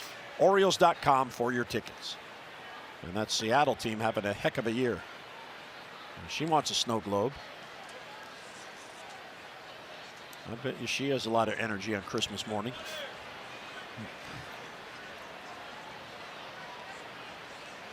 Mancini was robbed his first at bat. Yeah, and there, of course, Castro's playing exactly where he was the first time, so any ball back up the middle. Castro, of course, their second baseman, and I mean, he hit it right on the nose. And you know, they give you that hole to right field. And with nobody on, I mean, it's kind of harmless because if you hit a ground ball, and then there's only been 2 balls in the air. A line drive by Adam Jones, fly ball by Manny, everything else on the ground or a 1 strikeout. Nobody has walked as yet. So you pitch in this ballpark, keep the ball on the ground. Or in the air to shallow right. Yeah. Well, again, he ran that ball right into his fist, and it's kind of routine. So 2 down here on the fly ball out. And how about an ace in the East? An ace in the making. Here are his numbers against the AL East in interleague play, and then against everybody else. Well, this year, and of course we know how good the Red Sox are. They just went out of there, and they're on a 10-day road trip, as the Marlins are going to be. Yeah. He held them to 1 run in 7 innings. That was back on April 3rd. In Fenway. No, that was in Miami. Was it? Oh, okay. Well, that explains it. The Red Sox opened up at Tampa, then went to Miami before they went home. Should have known that, but thank you for. 0-1 on Scope. 0-2 on Scope. I don't care wherever you 1-run the Red Sox. You've got a nice little. Any park. Yep. Yellowstone. Well, it's true. You know, the late. I'm trying to think. One of the writers used to always tell me it's really just about it. The late Jim Elliott, who wrote for the Baltimore Sun, said, "Hey, it's you against the other starter. Pitch better than him."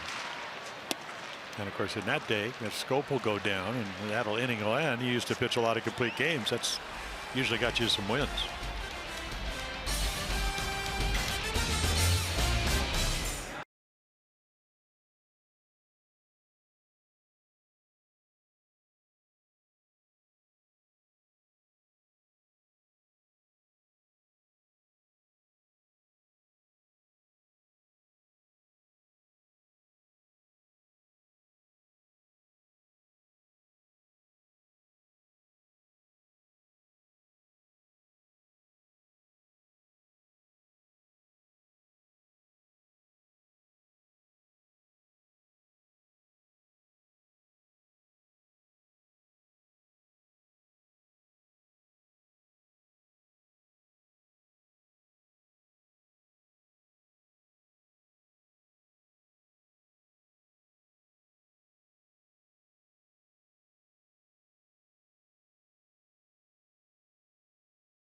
John serves on the board of directors for both Visit Baltimore and Visit Baltimore Education and Training Foundation. The foundation works to deliver academic scholarships, professional development grants, and workforce development programs with a focus on young people. On behalf of John, the Orioles Charitable Foundation will donate $2,500 to the Visit Baltimore Education and Training Foundation. And if you'd like to donate to any of the Orioles Birdline Community Heroes, just go to Orioles.com/heroes. Strike one to Justin Bour, leading off in the Miami sixth. Kevin Gausman approaching 100 pitches. He's at 93 now. But then again, he was at 49 after 2 innings.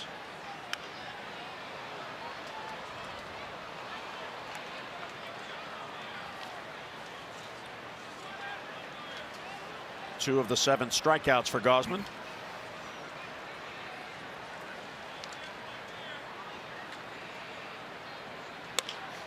And a weak comebacker. Had him out in front. The one down here in the 6th. For every Orioles walk, CareFirst Blue Cross Blue Shield will contribute $50 to support the Leukemia and Lymphoma Society Light the Night Walk. The O's have drawn 196 walks for a total of $9,800. CareFirst encourages each of us to take that first step towards a healthier and a more active lifestyle.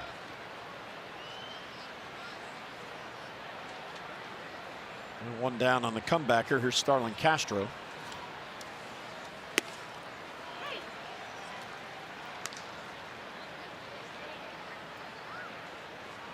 Castro and the Marlins tonight beginning a 10-day, 9-game road trip.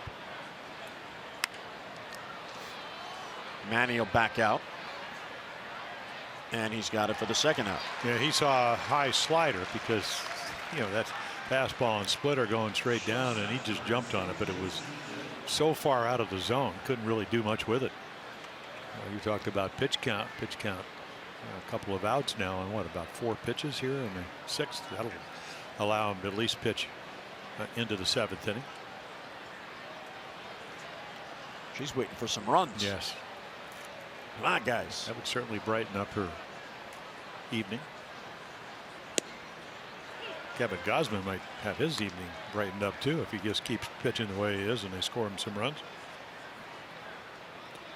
But what he's doing, Jim, as you know, he's controlling what he can control, which is trying to get them out. Well, he's been asked about the lack of run support, and he says he doesn't even think about it because he has nothing to do with it. So why even allow that into your psyche? Now, whether that's totally accurate. Well, he'd like to win games, and you win games by pitching well, which is what he's done. That one got past him for a base hit. I mean, there's 98-mile-per-hour fastball, and he's never had a problem adding to his velocity. He gives up hits. But again, if you keep it in the ballpark, singles are singles with 2 outs. Well, he reaches 100. 8 pitches so far here in the 6th.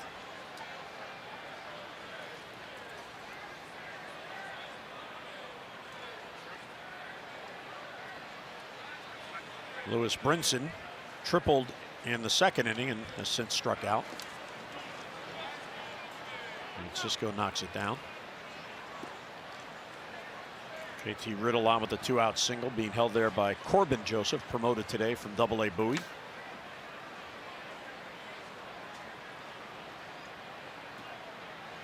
I'm told for Corbin his best defensive positions are on that side of the diamond, first base and second base.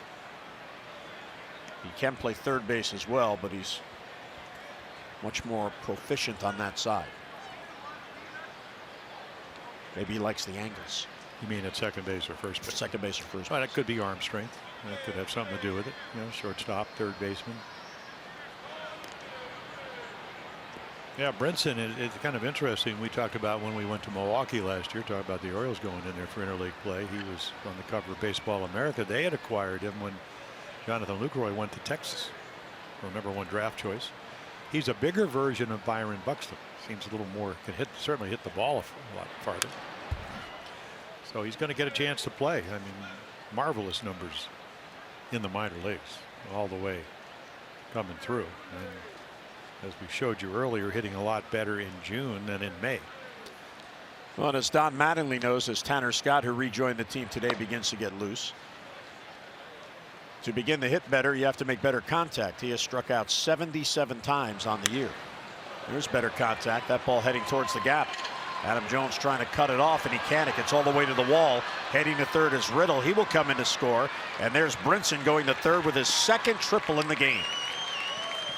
So, he's one of those typical young hitters. If you get something out over the plate, it slows the ball down a little bit. So 95 away. It's not a horrible pitch. It's just a little bit too much of the middle. He hits it.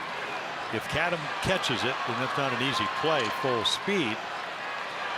You're probably not going to see Riddle score, but the minute it gets by him, he easily scores from first base on the triple. Roger McDowell out for a chat. And of course, when you're not scoring runs, those are huge plays. And right here, this is about okay. Got the first two guys out. Riddle got a ball in the middle of the plate. Brinson got a ball in the middle of the plate. Just get out of this inning. And then if he gets out of this inning unscathed, he's going to want to pitch the seventh. Whether they let him or not, because the only way you get to win ball games is stay out there as long as you can. So Brinson picks up his 27th RBI, and it's a big one with two down. Here's Miguel Rojas, who scored the other run last inning. Leadoff double, went to third on a pass ball.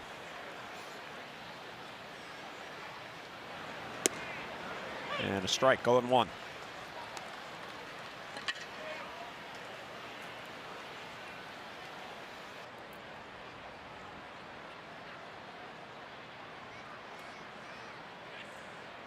Miami is 1 for 8 tonight with runners in scoring position. Gausman been able to get some big outs. Grounded foul behind Perry Hill, the first base coach.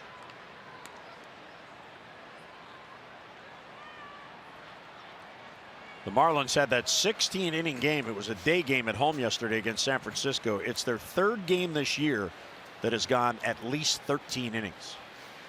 And of course, for Don Mattingly and the crew, it was on a getaway day. Yeah. Well, they kept talking about that. The broadcasters, the players were. They want to win. Yeah. Well, inside, did it hit him? Yes, it did. Yeah, and I don't know. He's going right back. Got the left hand right on the top. And you're just hoping it's not broken. I mean, you're trying to go in. Yep, right on the left hand. Then he got the face. So both. Oh, very. Oh, wow. Yep. And that's the way, whether you're, on defensively pitching or one of your teammates, you're always, when the ball's up around the head and as this comes off his hand, it hits him in the face. And it looks like Buck Showalter, because of the pitch count and the fact that, Kevin hadn't got a lot of run support, is going to go to the bullpen. So it looks as if Rojas is going to leave. We'll get a pinch runner, and we'll get Tanner Scott to come on here in the 6th. He inherits 2 on with 2 out.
Coming in, pitches well. They don't get him a lot of runs, gets in trouble early, but able to get him out with a strikeout ball. Perfect pitches. And then running into a little trouble here in the 6th inning. And once again, only going to leave trailing 2-0. No chance to win. 107 pitches, 71 strikes, 36 balls. Your Jiffy Lube pitching change. Regular oil changes at Jiffy Lube will help your vehicle's engine run cleaner, longer. Jiffy Lube, drive in today. So Tanner Scott to the minor leagues, back to the big leagues. You know, fastball slider guy, can throw close to 100 miles per hour. Slider becoming a lot better. You can see more of a ground ball pitcher. And again, the numbers favor the fact that he gets lefties out there. Only what, 3 for 20. So good luck, J.B. Shuck. And there's a ball low, 1-0. There is Yadiel Rivera, who pinch runs for Rojas, who is probably heading for X-rays. Ironically, in the game yesterday against the Giants, the Marlins hit Evan Longoria, and he now has a broken hand. Yeah, one of the metatarpal of his hand, and had to leave the game. And yeah, well, you know, I think ideally you'd like to roll the shoulder, but you don't see too many hitters do that. You know, all the guys, you know, whether it was Frank Robinson, Don Baylor, the guys that really get hit a lot, they didn't, you know, put the hands in harm's way. Well, you know.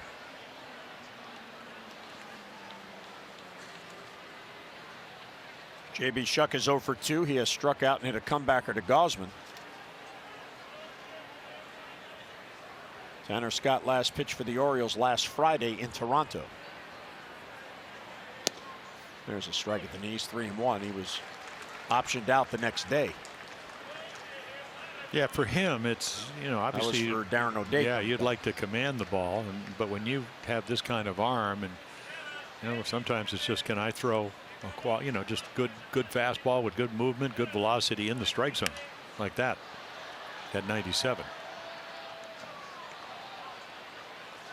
And then the fact, I mean, if this was 2-2 count, you could bet the ranch is going to be a slider. But 3-2, even though you have Dietrich on deck, who's another left-hander, but with more experience. Richard Blyer out in the bullpen. Looks like his season is over. Buck Showalter hinted at that before the game. There's a weak ground ball to second. Jonathan is there. And Scott will get the final out in the 6th. So after all that, the Marlins settle for a run. Mid-6th, 2-0 Miami.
Game, and then after Rojas's double, pass ball will get him to third, and then Kevin Gosman in and out of trouble, gets the ground ball, will get the out at first. And then right here, a little squibber, going to be able to get the runner again, and then up comes Brian Anderson, hitting over 400 runners in scoring position, hits a ground ball. Valencia unable to come up with it. They get the first run, and Sometimes body language, you tell the whole story. Geico 15 minutes could save you 15% or more on car insurance. Visit geico.com to see how much you could save.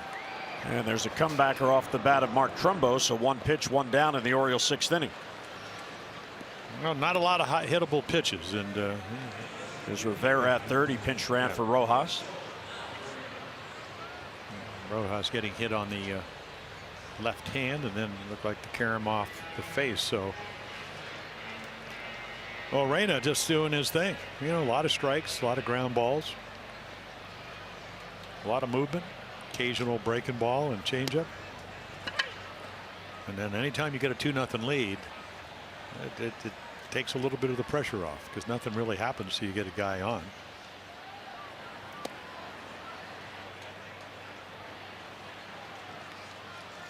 "26 years old. He has 20 big league wins, 20 and 29. This is his 97th major league game.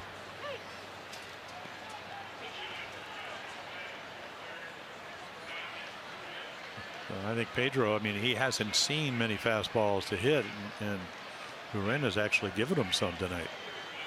And there's another one. Top of the zone, 96. You give up on it, it moves, runs all over the place.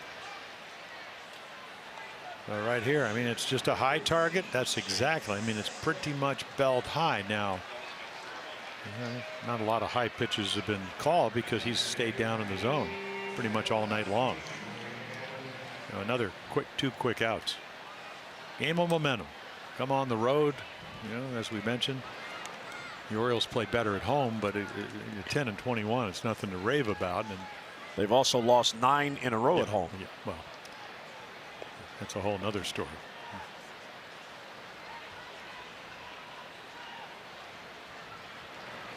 Yeah, a typical game for the Marlins, the average earned run average is well over 5 runs a game, and they score like 3.6, so they score more than they do down in Miami. Juan Nieves, the Orioles certainly know him. Pitched a no-hitter against the Orioles, and then pitching coach with the Red Sox, White Sox with Don Cooper as the assistant. Went to the Red Sox, now with Miami. Now, the Orioles' last win at home was May 13th.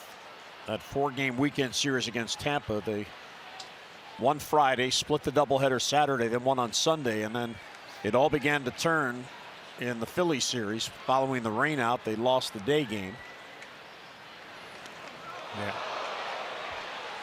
Yeah, well, that, you know what, that could have been on purpose, and if it is, you need base runners.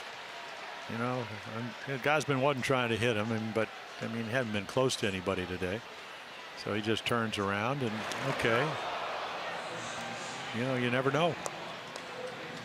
2-0 lead can evaporate. Yeah, they lost to the Phils, and they lose 3 to the Nats, 2 to the Yankees, 3 to the Red Sox, and that's how you get a 9-game losing streak. All those teams playing better than the Orioles at that time. Here's Corbin Joseph, Caleb's brother, and Caleb at AAA Norfolk now. Tweeted this out today. "Major congrats to my little brother at Joseph Corbin for his hard work and perseverance for 5 years since his last major league appearance. You fought the good fight. You kept the faith. Now finish the race. Love you very much, bro." And Caleb, of course, alluding to his 2 games in the big leagues. He got called up for a doubleheader while he was with the Yankees. And on May 13th, 2013, he got his first big league hit, a double off Trevor Bauer. And Juan Nieves got to come out because, you know, he's cruising along, and for some reason it's, hey, okay, whether you meant to hit Chance Sisco or not, it changes the game a little bit, and then all of a sudden you go 2-0. So let's not let the game get out of hand. Now that's what they're talking about for the Orioles. It's a base runner, and you're not getting many. So try to take advantage of it, and it doesn't have to be anything spectacular. It could be a base hit. Get Adam Jones up, 3rd time through the order. 3rd try to the order against Urena, it goes to 347, 241, 239. So very consistent. And then the 3rd time jumps up almost to what, 120 points.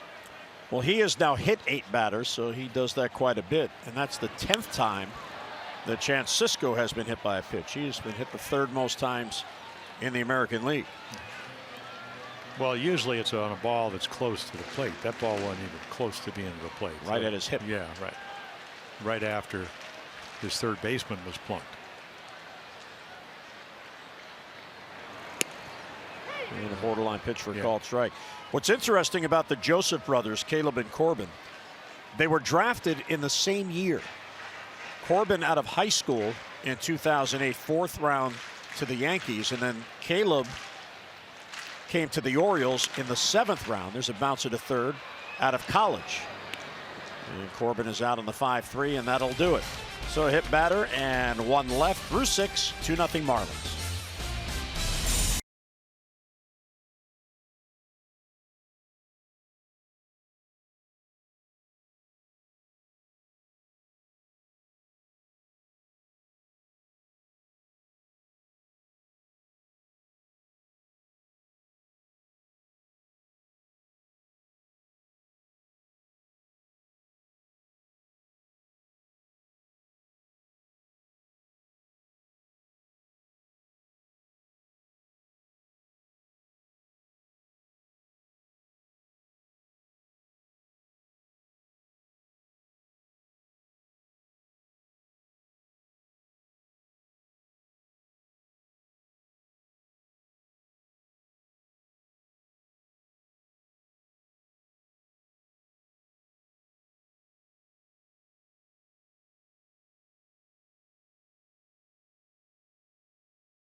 In the major way up, this one is a home run. We in the major leagues, I get the job done. In the major way up, this one is a home run. It's my time to shine, been waiting all night. They get you strong, but he threw it just right. Just right. I through the flex, could be a double. Now I'm doing what I do, it's how I play, got paid.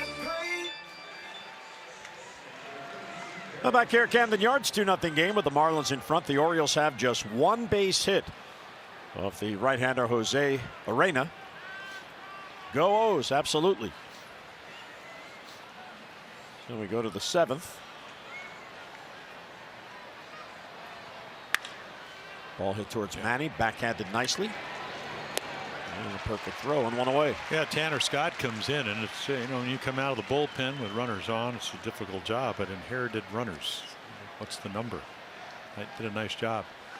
Got him out of the 6th inning. You know, kept the game when you're not scoring a lot of runs, only within 2. So Scott gets the 2 lefties he's asked to retire, and here comes Miguel Castro.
Horses, veterans, and their families for over 80 years.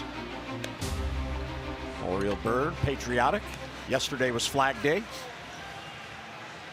Miguel Castro comes on, 1 out, nobody on here in the 7th. Yeah, 5th most innings with Major League relievers. And again, only 3 out of 23 of inherited runners scored. So he's done a great job there for a young kid. Only 23. He's really come a long way. You can see pretty much almost 50-50. Keeps the ball in the ballpark. And all of a sudden keep the game right where it is. And the other thing is, I was looking at some of the numbers, the batting averages on balls and plays out of the Oriole bullpen. He's at the lower part of the spectrum at 254. League average right around 300. So they don't hit him very hard. 3-pitch pitcher. And again, Anderson got the first run in with that single in the hole. Both Marlins runs have been driven in with 2 down. So Kevin Gausman was that close to getting out of each inning. Well, they got Anderson to hit a ground ball, and again, because they made a defensive shift, Manny moving from third to shortstop. Valencia not known for his glove. Beckham would have caught that ball because he's on, but he had the core injury. He'll be back on the 23rd. And it's not about Danny. Danny's a good hitter. He's a guy that can DH against lefties. He can play at the infield, but Manny played at a whole nother level. And of course, Beckham, once you moved him, it was going to be Beckham at third base. There's your backup slider. And when you don't get to see somebody, and apparently I hear from their hitting instructor, he doesn't like to make outs. And he thinks this one's going to break, and he's waiting, and then can't get to it. And you can see him trying to get the ball to right field. Just couldn't get the barrel of the bat on it. Castro gets the strikeout. 2 away. And there's a base hit up the middle. Soft line drive. Realmuto is on with 2 down. A 2-out single for Realmuto. Listen up, Birdland. Dunkin' Donuts has the perfect way to celebrate O's game day. Dunkin' Donuts Perks members receive medium hot or iced coffee for 99 cents. Orioles home games June 3rd through the August. At your local Dunkin' Donuts, it's only a short stop away.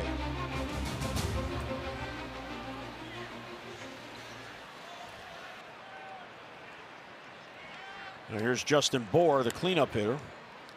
Realmuto on at first. Jim mentioned Tim Beckham, and he's beginning his rehab tonight, by the way. He's playing over in Bowie for the Bay Sox. Here's a called strike to Bohr. He's 0 for 2, but he has walked and scored a run, and he is playing third base. Well, they'll get him back, and hopefully, after coming over from Tampa last year, did almost 500 in August, and then did not have a good September. And like Buck Showalter says all the time, we'll see when he gets back. Number one, he's going to be happy just to be able to play. Right. Athletic guy. Hey, there's a news flash. Ryan Mountcastle has another RBI. Well, that's Ryan Mountcastle has tremendous bat speed. Of all the guys, that I saw in spring training, he was, he had the ability when you get into fastball counts. You sit on the bench, you can see a lot when you're pitching, but also when you're observing from the bench, and you'd always see, does this guy have bat speed or not? Ryan Mountcastle, when he gets into hitters counts, he can exhibit some bat speed. He just has to stay healthy, and something, he broke his hand, I think, early on. Well, yeah, got hit by a pitch. Yeah, got hit by a pitch. What I'm saying, just stay healthy. He got sent down from the major league camp. First game in the minor league camp, he got hit by the pitch.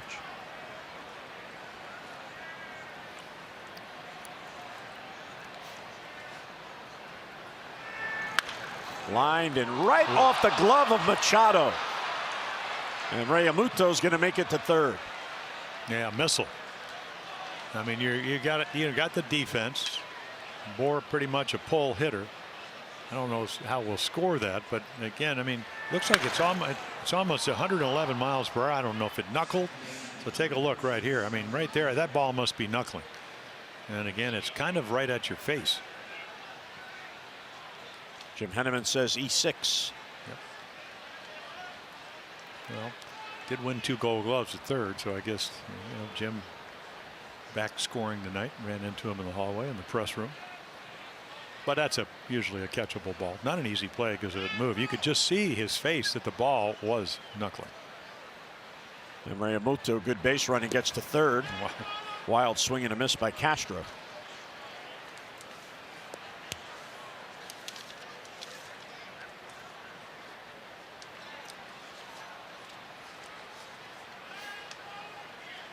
Realmuto at third with Justin Bohr on at first. Yeah, 2 for 3 lifetime. Of course, it seemed like Starlin Castro hit everybody last year when he had the pinstripes on.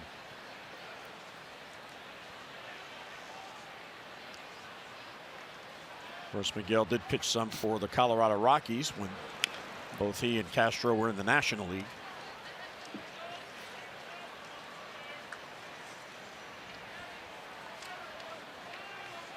Well, the way the Orioles are not hitting, it's a big run out there at third base. Realmuto kept this inning going with a 2-out single. Bohr gets on the error. Center field, Adam Jones back on it. And he's got it. So Castro works around the hit and the error. Our Ram due up as we head to the 7th. Jones, Machado, and Valencia.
At America's Ballpark earlier today, Jaden Michaels ran through her sound check as she prepares for her on-field concert following the game.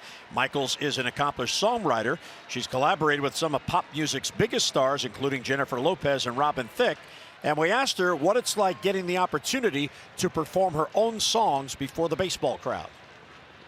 Incredible. I've been wanting to do my own thing for so long now, you know, and it's always fun and to write for other artists, but when I get to write for myself and get to have that experience with the fans and put my own music out, that's a more incredible feeling.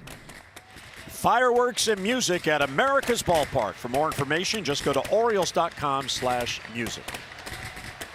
And it will be a fine show, and it's pretty interesting. They have a portable stage that they wheel out from out beyond right field, and they set it up, and boom, boom, boom, and Jaden will be on the stage performing, and when she's done, then the fireworks show. Then boom, boom, boom, boom, boom, boom again. It's your new nickname, Boom Boom Hunter. That's Mancini's nickname. It used to be. I don't know if I can steal that. No. Oh, this is great. Look at all the families here tonight. That little guy needs a nap, I think. Okay, kind of hard of the lineup. Let's see what can happen. Talked about we get that number all the time, third time through the order. against Urena. 241, 239, 347. So, and this is Adam Jones' third time to see him. So, you know, he's thrown a lot of strikes and quality ones. That's a great idea. What a great idea.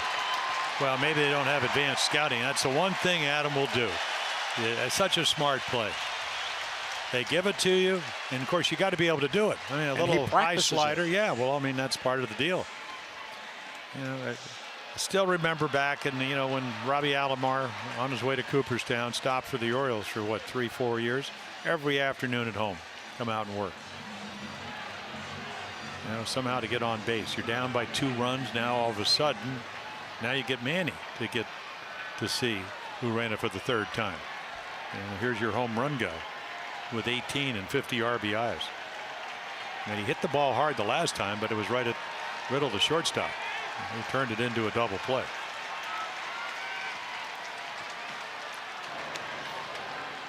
Urena will keep Adam close, but Adam rarely attempts a stolen base. Well, I mean, that's the inexperience factor. You know, interleague play, you don't really know. You look over there, well, he got on. He bunted his way on. Maybe he'll run. He never runs. And you kind of look, nobody up in their bullpen yet, but a lot of guys trying to get loose.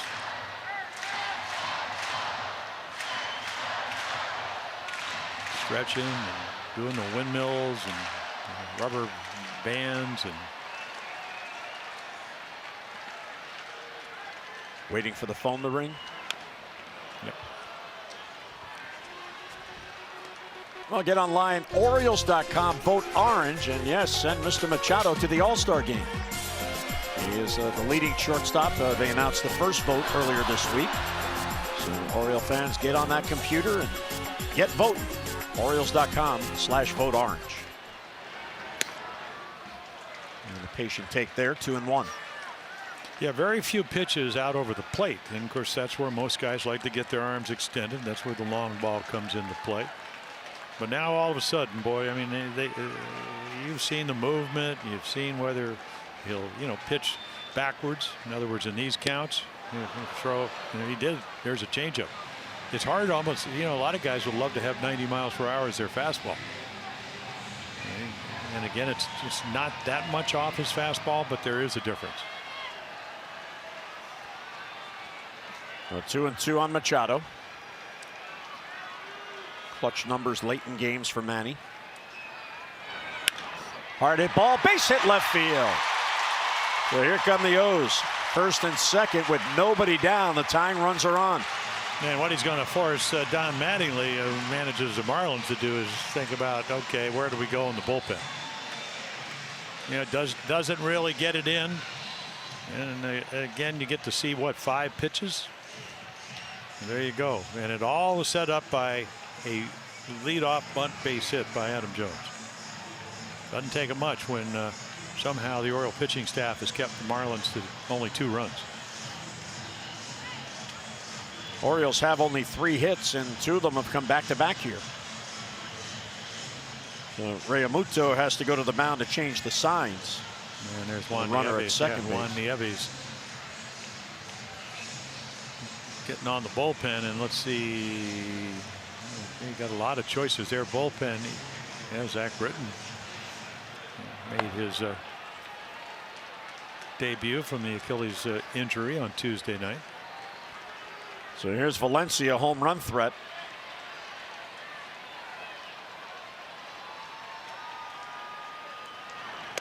Ball 1 inside, and he's starting to lose command. Yeah, here. he is. And, you know, not velocity, but a lot of times when you try to overthrow because you feel a little bit tired. And, Jim, it doesn't have to be your arm. It could be your legs. It could be whatever. And the numbers show that 3rd time through the order, and that's where we are, the batting average goes up 100 points. The Orioles are looking for a base hit. They're looking for a double play ball. And Valencia right now, Jim, is one of the hotter hitters in the Orioles lineup. Oh, yeah. So you guys hit 6-game hit streak. And, of course, the home run. Not a lot of home runs, but RBIs. Orioles aren't scoring a lot of runs. So let's see if he gets a pitch to hit. That was a slider that, you know, the slider's meant to either strike guys out or have them swing through it or get a ground ball, but he hung it. Ground ball. There's a double play ball. 6-4, 3. They got it. What a pivot there by Starlin Castro. That was not the best of feeds by Riddle. Well, again, you're in a shift. So the first thing, Riddle has to catch it. He's kind of playing up the middle too. Good pitch right there. So there's a nice play there, and then all of a sudden he can't find the base. Because if he finds the base, he's actually probably going to come across the infield. And then they get him not by a lot. Of course, Vanny Valencia running hard. That ball in the glove before the foot comes down. So they do get the double play. Urena makes a nice pitch to get 2 on 1 pitch. So Adam is at third. Here's Mancini. So Mancini represents the tying run. And look at all those ground ball outs. He's had 2 ground ball double plays. At a minimum here, you'd like to pick up that run. Well, last year it was pretty much, obviously when you hit 340, you're still making what, 66% outs, but that 340 with runners in scoring position, monster number. This year totally different. Just kind of turned it around, slow start. Yeah, 4 for 46 with runners in scoring position. That's really a mind-boggling number for a young hitter that commands the whole field. And there's 97 on the corner.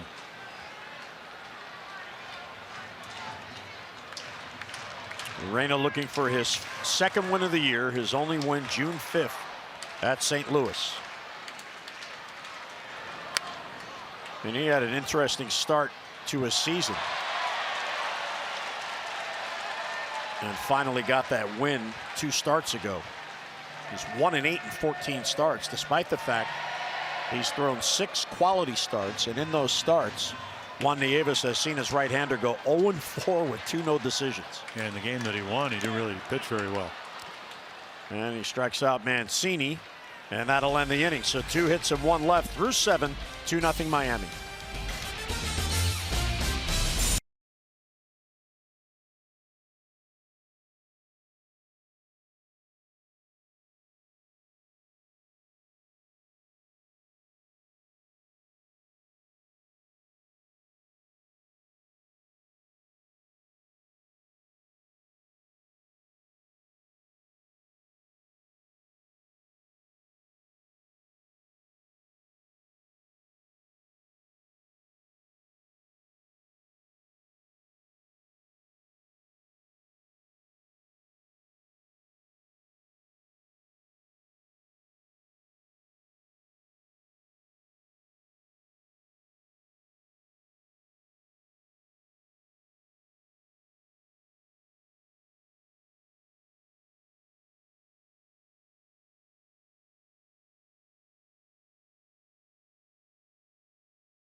Baseball on Masson is brought to you by American Standard. Find your local independent American Standard heating and air dealer at MidAtlanticComfort.com.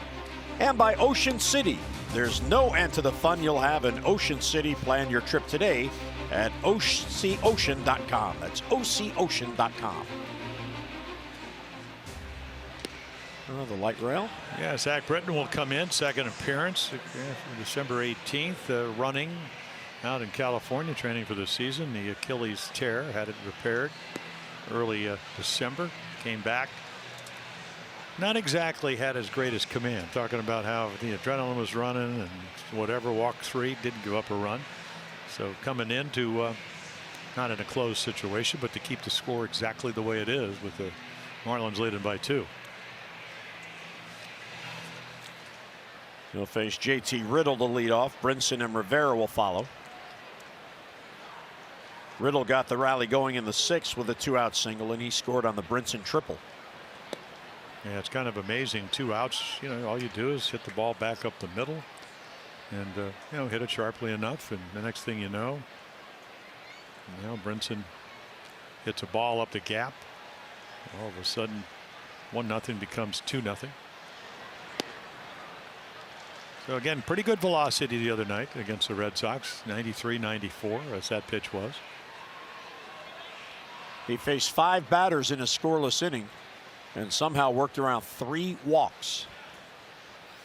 Yeah, a little different ball coming up the minor leagues in your rehab, and so you get a little bit better feel. And then foul ball. What we see is ground balls. Year before last, 47 out of 47, 0.54 earned run average. One of those incredible years. And 13 balls in the air all year long, out of maybe close to 150 balls that were put into play. That's how good a sinker he can have. 1-2 on Riddle. And of course, the Orioles, for his sake, they hope he comes back and he's healthy. Like you said before, being again signed, hey, I just want to pitch well, and we'll let being a free agent, any trade rumors be what they are, trade rumors, until something happens. But if he's healthy, he's going somewhere else, and there will be a market for him because he's been that good. Yep. There's a strikeout. Yeah, it's funny. Yeah, we were talking about the other night when he came in, Jim, Gary Thorne and I. Just hitters. You go back and talk to hitters, and they go, "Well, I thought I was going to stay around the kneecaps, and then the bottom drops out." So, kind of like the Gosman splitter. When you do throw it and you do put it in play, it's very hard to get the ball in the air. And I'm sure tonight we're going to see more of the usual Zach, because the other night he was amped up. Well, that and again, feel. You're throwing a different ball. The seams are different. You haven't been out there since he missed the last couple of weeks of last year. Had that little knee problem. I mean, it was a tough year for him last year. Bleak early on, then the wrist problem. It was never an elbow or ligament problem.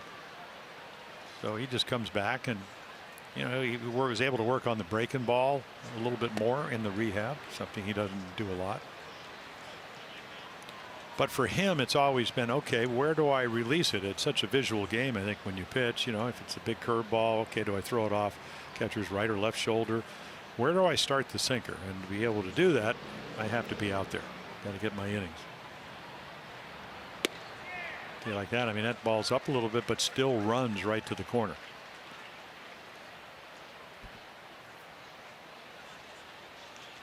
And I think once you find your release point, that's when you can speed your arm up, because you're going to be able to stay behind the ball, and that's when the velocity comes back up. There's a weak ground ball to Manny.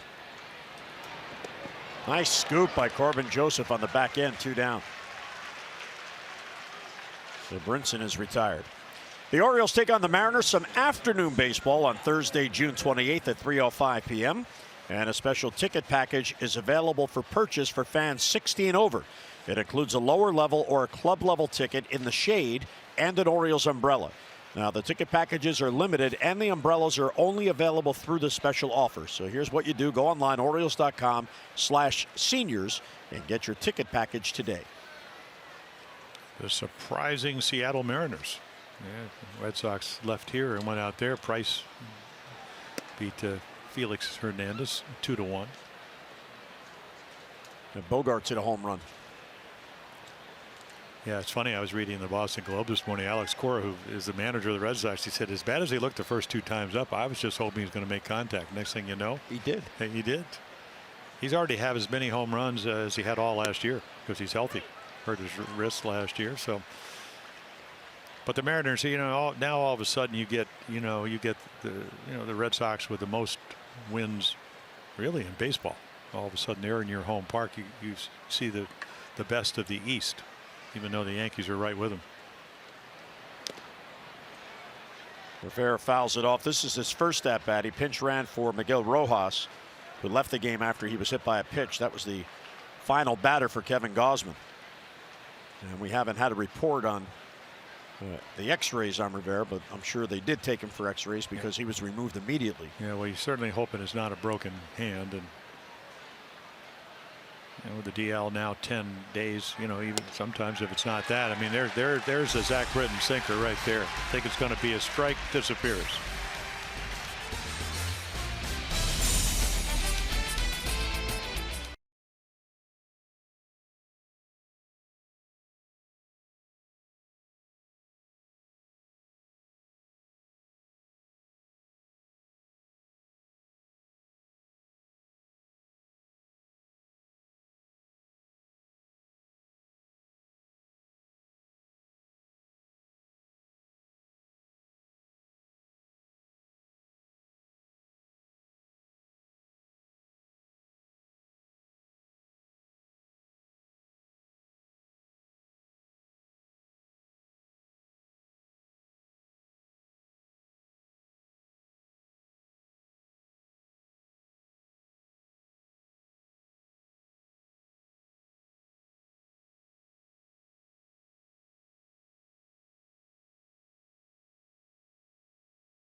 Our first Birdland social event of the season on Tuesday, June 26th, prior to the 7:05 game against Seattle.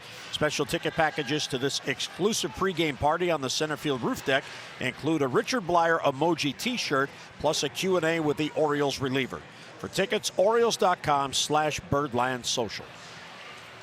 Rally cap for Chris Davis, who's sitting it out for a third consecutive game as he works on his swing. Buck Showalter said no timetable for him to be back in the starting lineup. And Arena stays on. Ball one, the scope. 100 pitches to get through 7 innings. Well, again, all you need because of the scoreboard is somebody to get on. And then, of course, you got to get some clutch hits behind that. Now, their bullpen, other than Kyle Bearclaw, their closer, has been lights out. He became the closer, I think, the end of May. And so try to get the ball to him. And Scope taking all the way as he should. And even here, you're going to look fastball. You've seen him now the third time. He's got a good running two-seam fastball. And you take it and you get on base, and usually you walk Jonathan Scope. He's not a guy that goes up there looking for walks, and the Orioles need runners and they get one. This copyrighted telecast is presented by authority of the Orioles. It may not be reproduced or retransmitted in any form, and the accounts and descriptions of this game may not be disseminated without the express written consent of the Orioles. Youngster's having fun. He's got the 4th of July hat on, the shades, the shirt. Trumbo is 0 for 2. So that's a pitch 106 all the way back to the 3rd of April, 109. That's the high for Arena. To short. Riddle to second to get the lead runner. Back to first is off the bat. Now you're almost hoping, because they're trying to get 2, they throw it away, because a very quick release, and Trumbo's frustrated because he swung at a two-seamer down and in, and then of course Castro's just flipping it over there. You never know as a middle infielder whether a guy got a good jump out of the box or maybe stumbled. Still again the tying run for the Orioles at home plate. Power bat of Pedro Alvarez, and they finally get some guys maybe up starting to throw in their bullpen. Cued foul. There's a changeup. A lot of fastballs to this point, and now the third time through the order. Maybe going to go to the scouting report, which is off speed stuff. The lefty is Adam Conley. The righty is Brad Ziegler. Yeah, the veteran. And there's Darren O'Day getting ready to work the top of the ninth.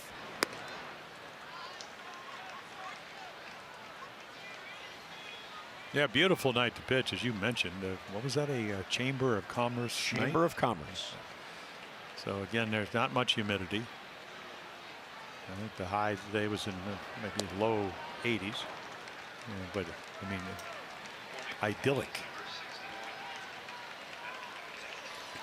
If the weather was like this pretty much all summer, everybody would want to live in Baltimore. It's a nice place to live anywhere. Well, yeah. But weather-wise, there's a bouncer to first, knocked down by Dietrich, so he'll get just the one out at first. That was a tough play, and 2 men down. Trumbo ends up at second base.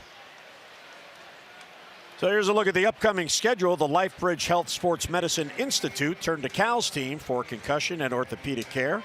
Together, to schedule an appointment, call 410-601-PLAY. Well, the Marlins here tomorrow and Sunday, 4 o'clock tomorrow, 1 o'clock on Sunday. Then the Orioles are off on Monday and then begin a 6-game road trip. First in Washington with the Nationals, 3 consecutive night games Tuesday through Thursday. and then I mean, it's really, at least for the Orioles, once they get through with the Marlins, it's a week of pretty much what the season is, playing the role of spoiler. Cisco into the shift. That is the shortstop Riddle. And there goes the rally.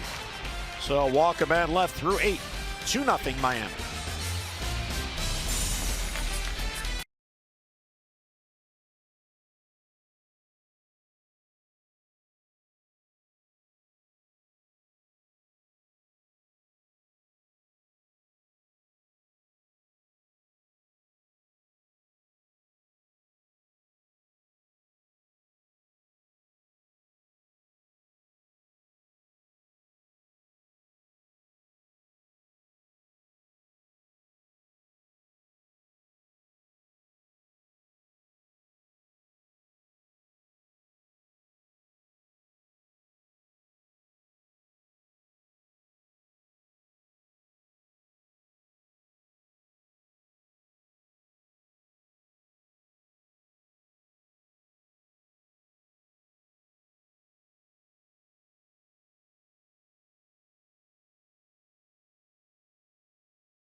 Top of the 6th, runner at first and 2 down for Lewis Brinson, and he gets in the one and goes with it. A line drive to the gap in right center field. Adam Jones tries to cut it off and can't. It goes to the wall, and JT Riddle scores all the way from first. The Ford drive of the game. Hurry to your local Ford dealers for great savings on cars, trucks, and SUVs. Yeah, a couple of triples for Brinson. Yeah, when's the last time you saw 2 triples in one game? It's been a while. No, yeah, exactly. So Darren O'Day comes in. Came in the other night, really pitched well. I said that was kind of like old school, and he goes, I actually feel better now than when I did early in the year. So the hyperextended elbow, just stretching out in the bullpen, inadvertently ran into somebody, so he was out almost a month to the day.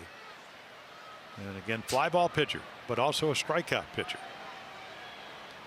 Usually averages over 11 strikeouts per 9 innings. For a guy that maybe tops out at 88. Deception, movement. It's ahead of J.B. Shuck. Never ever can you really guess with him. I mean, you can guess. You may not be guessing with him because he'll throw any pitch at any time. J.B. Shuck has faced O'Day just once, but he does have a base hit. Fastball misses, 1-1. For the Orioles in the bottom of the 9th, top of the order is due. Corbin Joseph, then Adam Jones and Manny Machado trailing 2-0. So it's O'Day's job to keep it as is. And the Orioles down by 2. Scott Coolball looking over the matchups.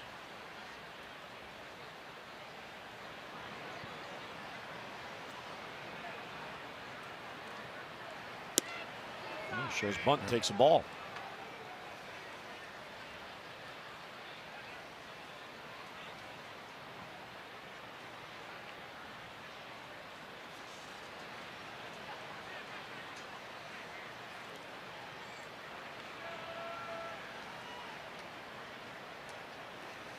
Darren O'Day has been in 2 games since coming off the DL.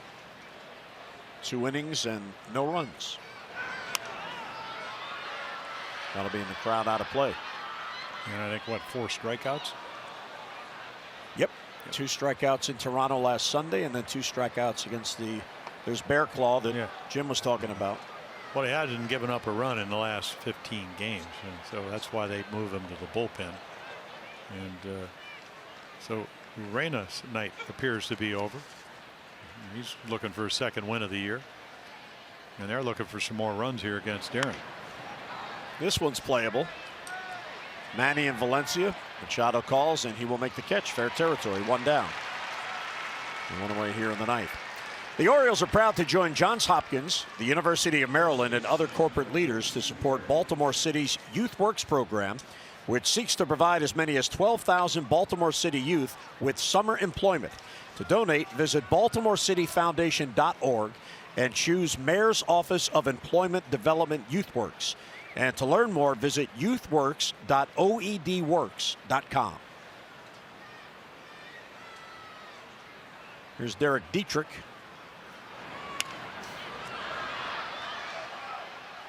Fouls off the 80-mile-an-hour pitch. A little slider, and hitters just have trouble timing Darren O'Day. It's the fact that he does change speeds. He can add and subtract, the deception factor. When do you see somebody that, maybe Ziegler out their bullpen, that throws from this arm angle way down? It's probably not as down as much as you think. I mean, because he always said, hey, all you got to do is there you go. Got a souvenir. Couple of, he's got 3 floppy hats on. And he's raking them in. Well, here, maybe on the DL, but still being able to play a little bit. That's Lefty down there. You know Lefty. Swing and a miss, 2 down. So again, I mean, really, his arm angle, spine angle, whether you're hitting, pitching, playing golf, or whatever, watch him bend at the waist. So that lowers the arm, and then, of course, he could ride the ball right here. I mean, this is a 4-seamer, and it goes up and away. Dietrich goes, how did I just do that? How did I strike out a guy tops out at 87 miles per hour? Well, again, for every 9 innings, 11 strikeouts for Darren O'Day, year in and year out. Deception, my friend. Yep. Here's Brian Anderson.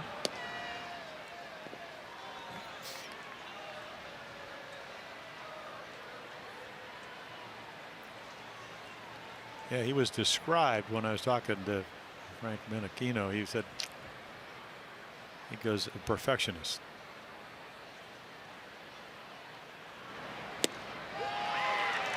And he'll be tested here. But he did drive in their first run. And to this point, the Orioles, as you can see, haven't scored it.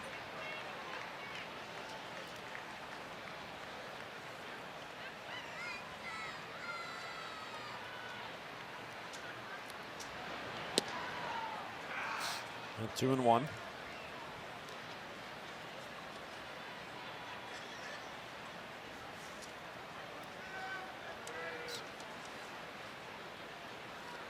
O'Day is the 5th pitcher used by the O's tonight. Kevin Gausman went 5 2/3, and he certainly pitched well enough to win a game. It's a shame. No runs again. The Orioles now in 6 of Gausman's starts have scored 1 run or less, and in 9 of his starts it's 2 runs or less, and tonight it's 0. Yeah, the total run support sometimes can be skewed by 1 or 2 games of a lot of runs. I mean, Dylan Bundy got 17 runs in one of his games, so it looks like he's gotten a lot of runs. He got 12 runs in his first 7 starts. So if you look at his record as well as he's pitched, you're going, well, he's not having that good a year. And you know, he's 4-7 with a very low ERA. You know, guy's been 3-5. Cashner 2-8, but he gets the lowest run support in the American League. Now, could they pitch better? Of course, but yeah, there we go. Inside out. Yep. Well, there it is. And he's going to go because, you know, again, Trumbull, you're trying to get offense, so Trumbull plays right field, and you know, probably if it's Joey Rickard, even though he throws left-handed, but that's good base running. It's good hitting because he insides it out. And because Adam Jones has to go away from second base, it's hard for him to get to the ball, turn around, and almost has to do a 180 and then be able to throw somebody out where the play's in front of him. So right here, inside out, little flare. Now the ball's going to move to the left to right on him. So by the time he catches it, what, 4 steps? And as you're coming around first base, you see that you could, with any kind of decent speed, and he runs well, you're going to get yourself a double. Real Muto now. 4 of the 7 hits for the Marlins have come with 2 out, including both RBI hits. Real Muto singled his last at bat.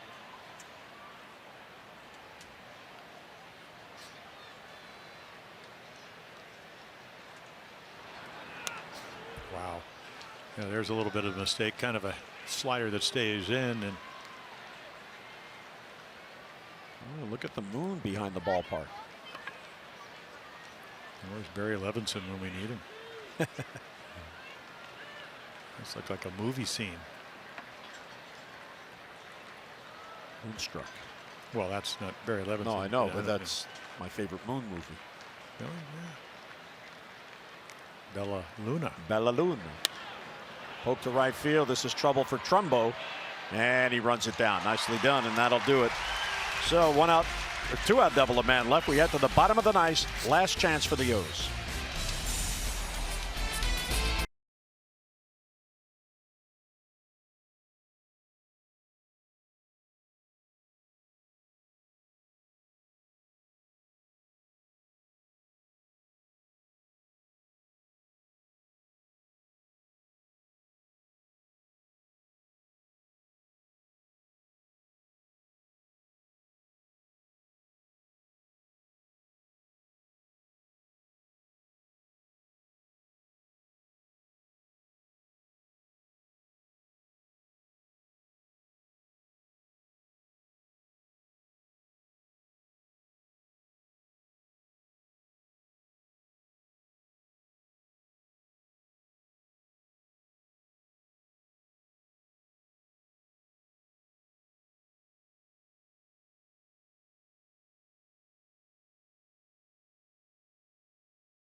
Out west, low fares with nothing to hide. That's transparency. Just a gorgeous night. 2-0 Marlins as we go to the bottom of the 9th, and the night is done for the youngster Jose Arena, who pitched really well, Jim, over 8 scoreless innings. Yeah, I mean, a lot of ground balls. Again, that's the highest pitch total of the year. And again, you know, it looked like the Orioles might get to him a little bit in the 7th and 8th. He gets himself in and out of trouble. And now Kyle Bearclaw, who was anointed their closer, 4 out of 6. And again, look at that strikeout per inning. Doesn't give up a lot of hits. Fastball, slider, changeup guy, and you know, good arm. I mean, look at that. 082 right-handers, 102 left-handers. So he's been on a roll. And as we mentioned, Had around a run over the last 15 games. That's over 14 2/3 innings. And during those 15 appearances, 1 hit. Now that's when you're really pitching. So last year, 22 holes, one of the better setup guys in the National League. And this year, you move up. Here's Corbin Joseph, Caleb's brother, who was promoted to the big leagues before tonight's game. He was 3rd in the Eastern League in batting at Bowie at .336. Now, I'm sure it's just a coincidence, Jim, but the Orioles have lost 9 in a row at home. Their last win, May 13th against Tampa Bay, is the last game Caleb has played in this year for the Orioles. The team then flew to Boston, and he was sent down from Boston.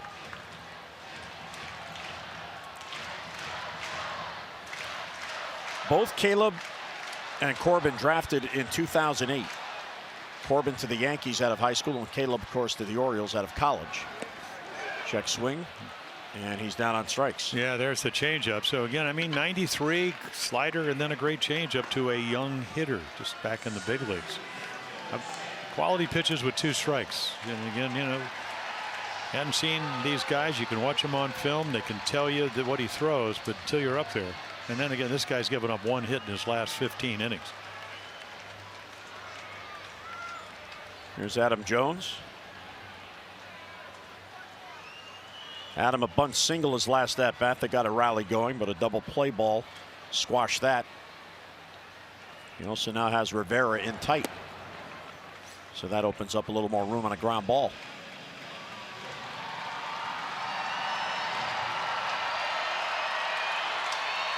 That's the whole reason that you show a team you'll bunt.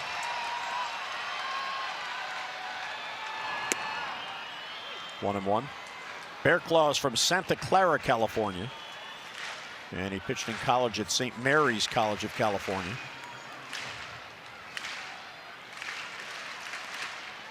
Now, I mean, went 6-2 for him last year. Gave up an even 3 runs a game to get those 22 holes. 1 and 2. Well, fans, this Father's Day, give Dad the gift of baseball with MLB.tv. Watch baseball live or on demand on his favorite supported devices. Save 50% now through Father's Day, and blackout and other restrictions do apply. So get all the details. Just go online, MLB.tv. That was a wonderful service. Outside 2 and 2. Yeah, I think when, you know, it's funny when you get somebody like Kyle Bearclaw and you in your minor leagues and you start projecting him, and they figured like he'd always, because he's not overpowering. I mean, 93 is kind of right around the major league average fastball. 94 is a little bit above it. But when you only give up 2 home runs in 4 minor league seasons, something's going right in the right direction, and that's what he did. There's a weak comebacker. And again, you know, the ability, number one, to throw ground balls and then make quality pitches when you do get the 2 strikes. We've seen that back to back. Both times, changeups. And where were they? Down and away. There's Jose Arena. Yeah, I mean, he's looking for win number 2, and who better at this point in the season but to give it to Kyle Bearclaw. But they, again, the Orioles had, when you get 3 hits and no runs, you're certainly not attacking the ball, but they did have him a little bit on the ropes. And for Don Mattingly, he goes, you know what, we're going to let you throw more pitches than you have all year long. And now, I mean, this is the way you want to face Manny Machado in the 9th inning with a 2-run lead. Need to get it out. And you can see the ability to kind of cut it a little bit, move it. Perfect pitch outside corner. Now the Orioles with 3 hits. This will be the 19th game this year in which they have been held to 5 hits or fewer, which is 28% of their games played. That's a lot, especially on a team with so many proven hitters and track records.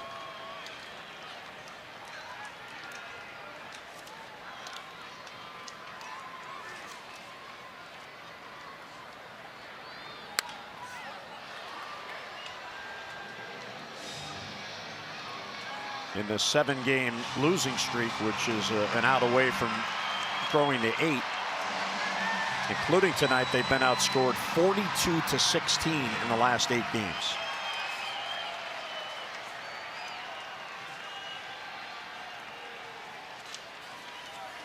Machado down on the count, 0-2.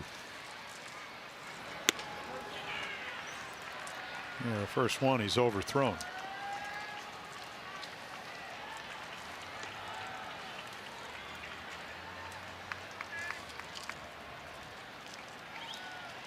Joey Rickard looking on with Jonathan Scope. Joey will probably get a start tomorrow with Wei-Yin Chen pitching, the left-hander, former Oriole, who was out on the field before batting practice, saying hi to some of his former teammates. A chance to talk to him for briefly. Yeah, not pitching up to his capabilities, but at least a little bit healthier. He's had some elbow problems the last couple of years, his first 2 years with the Marlins.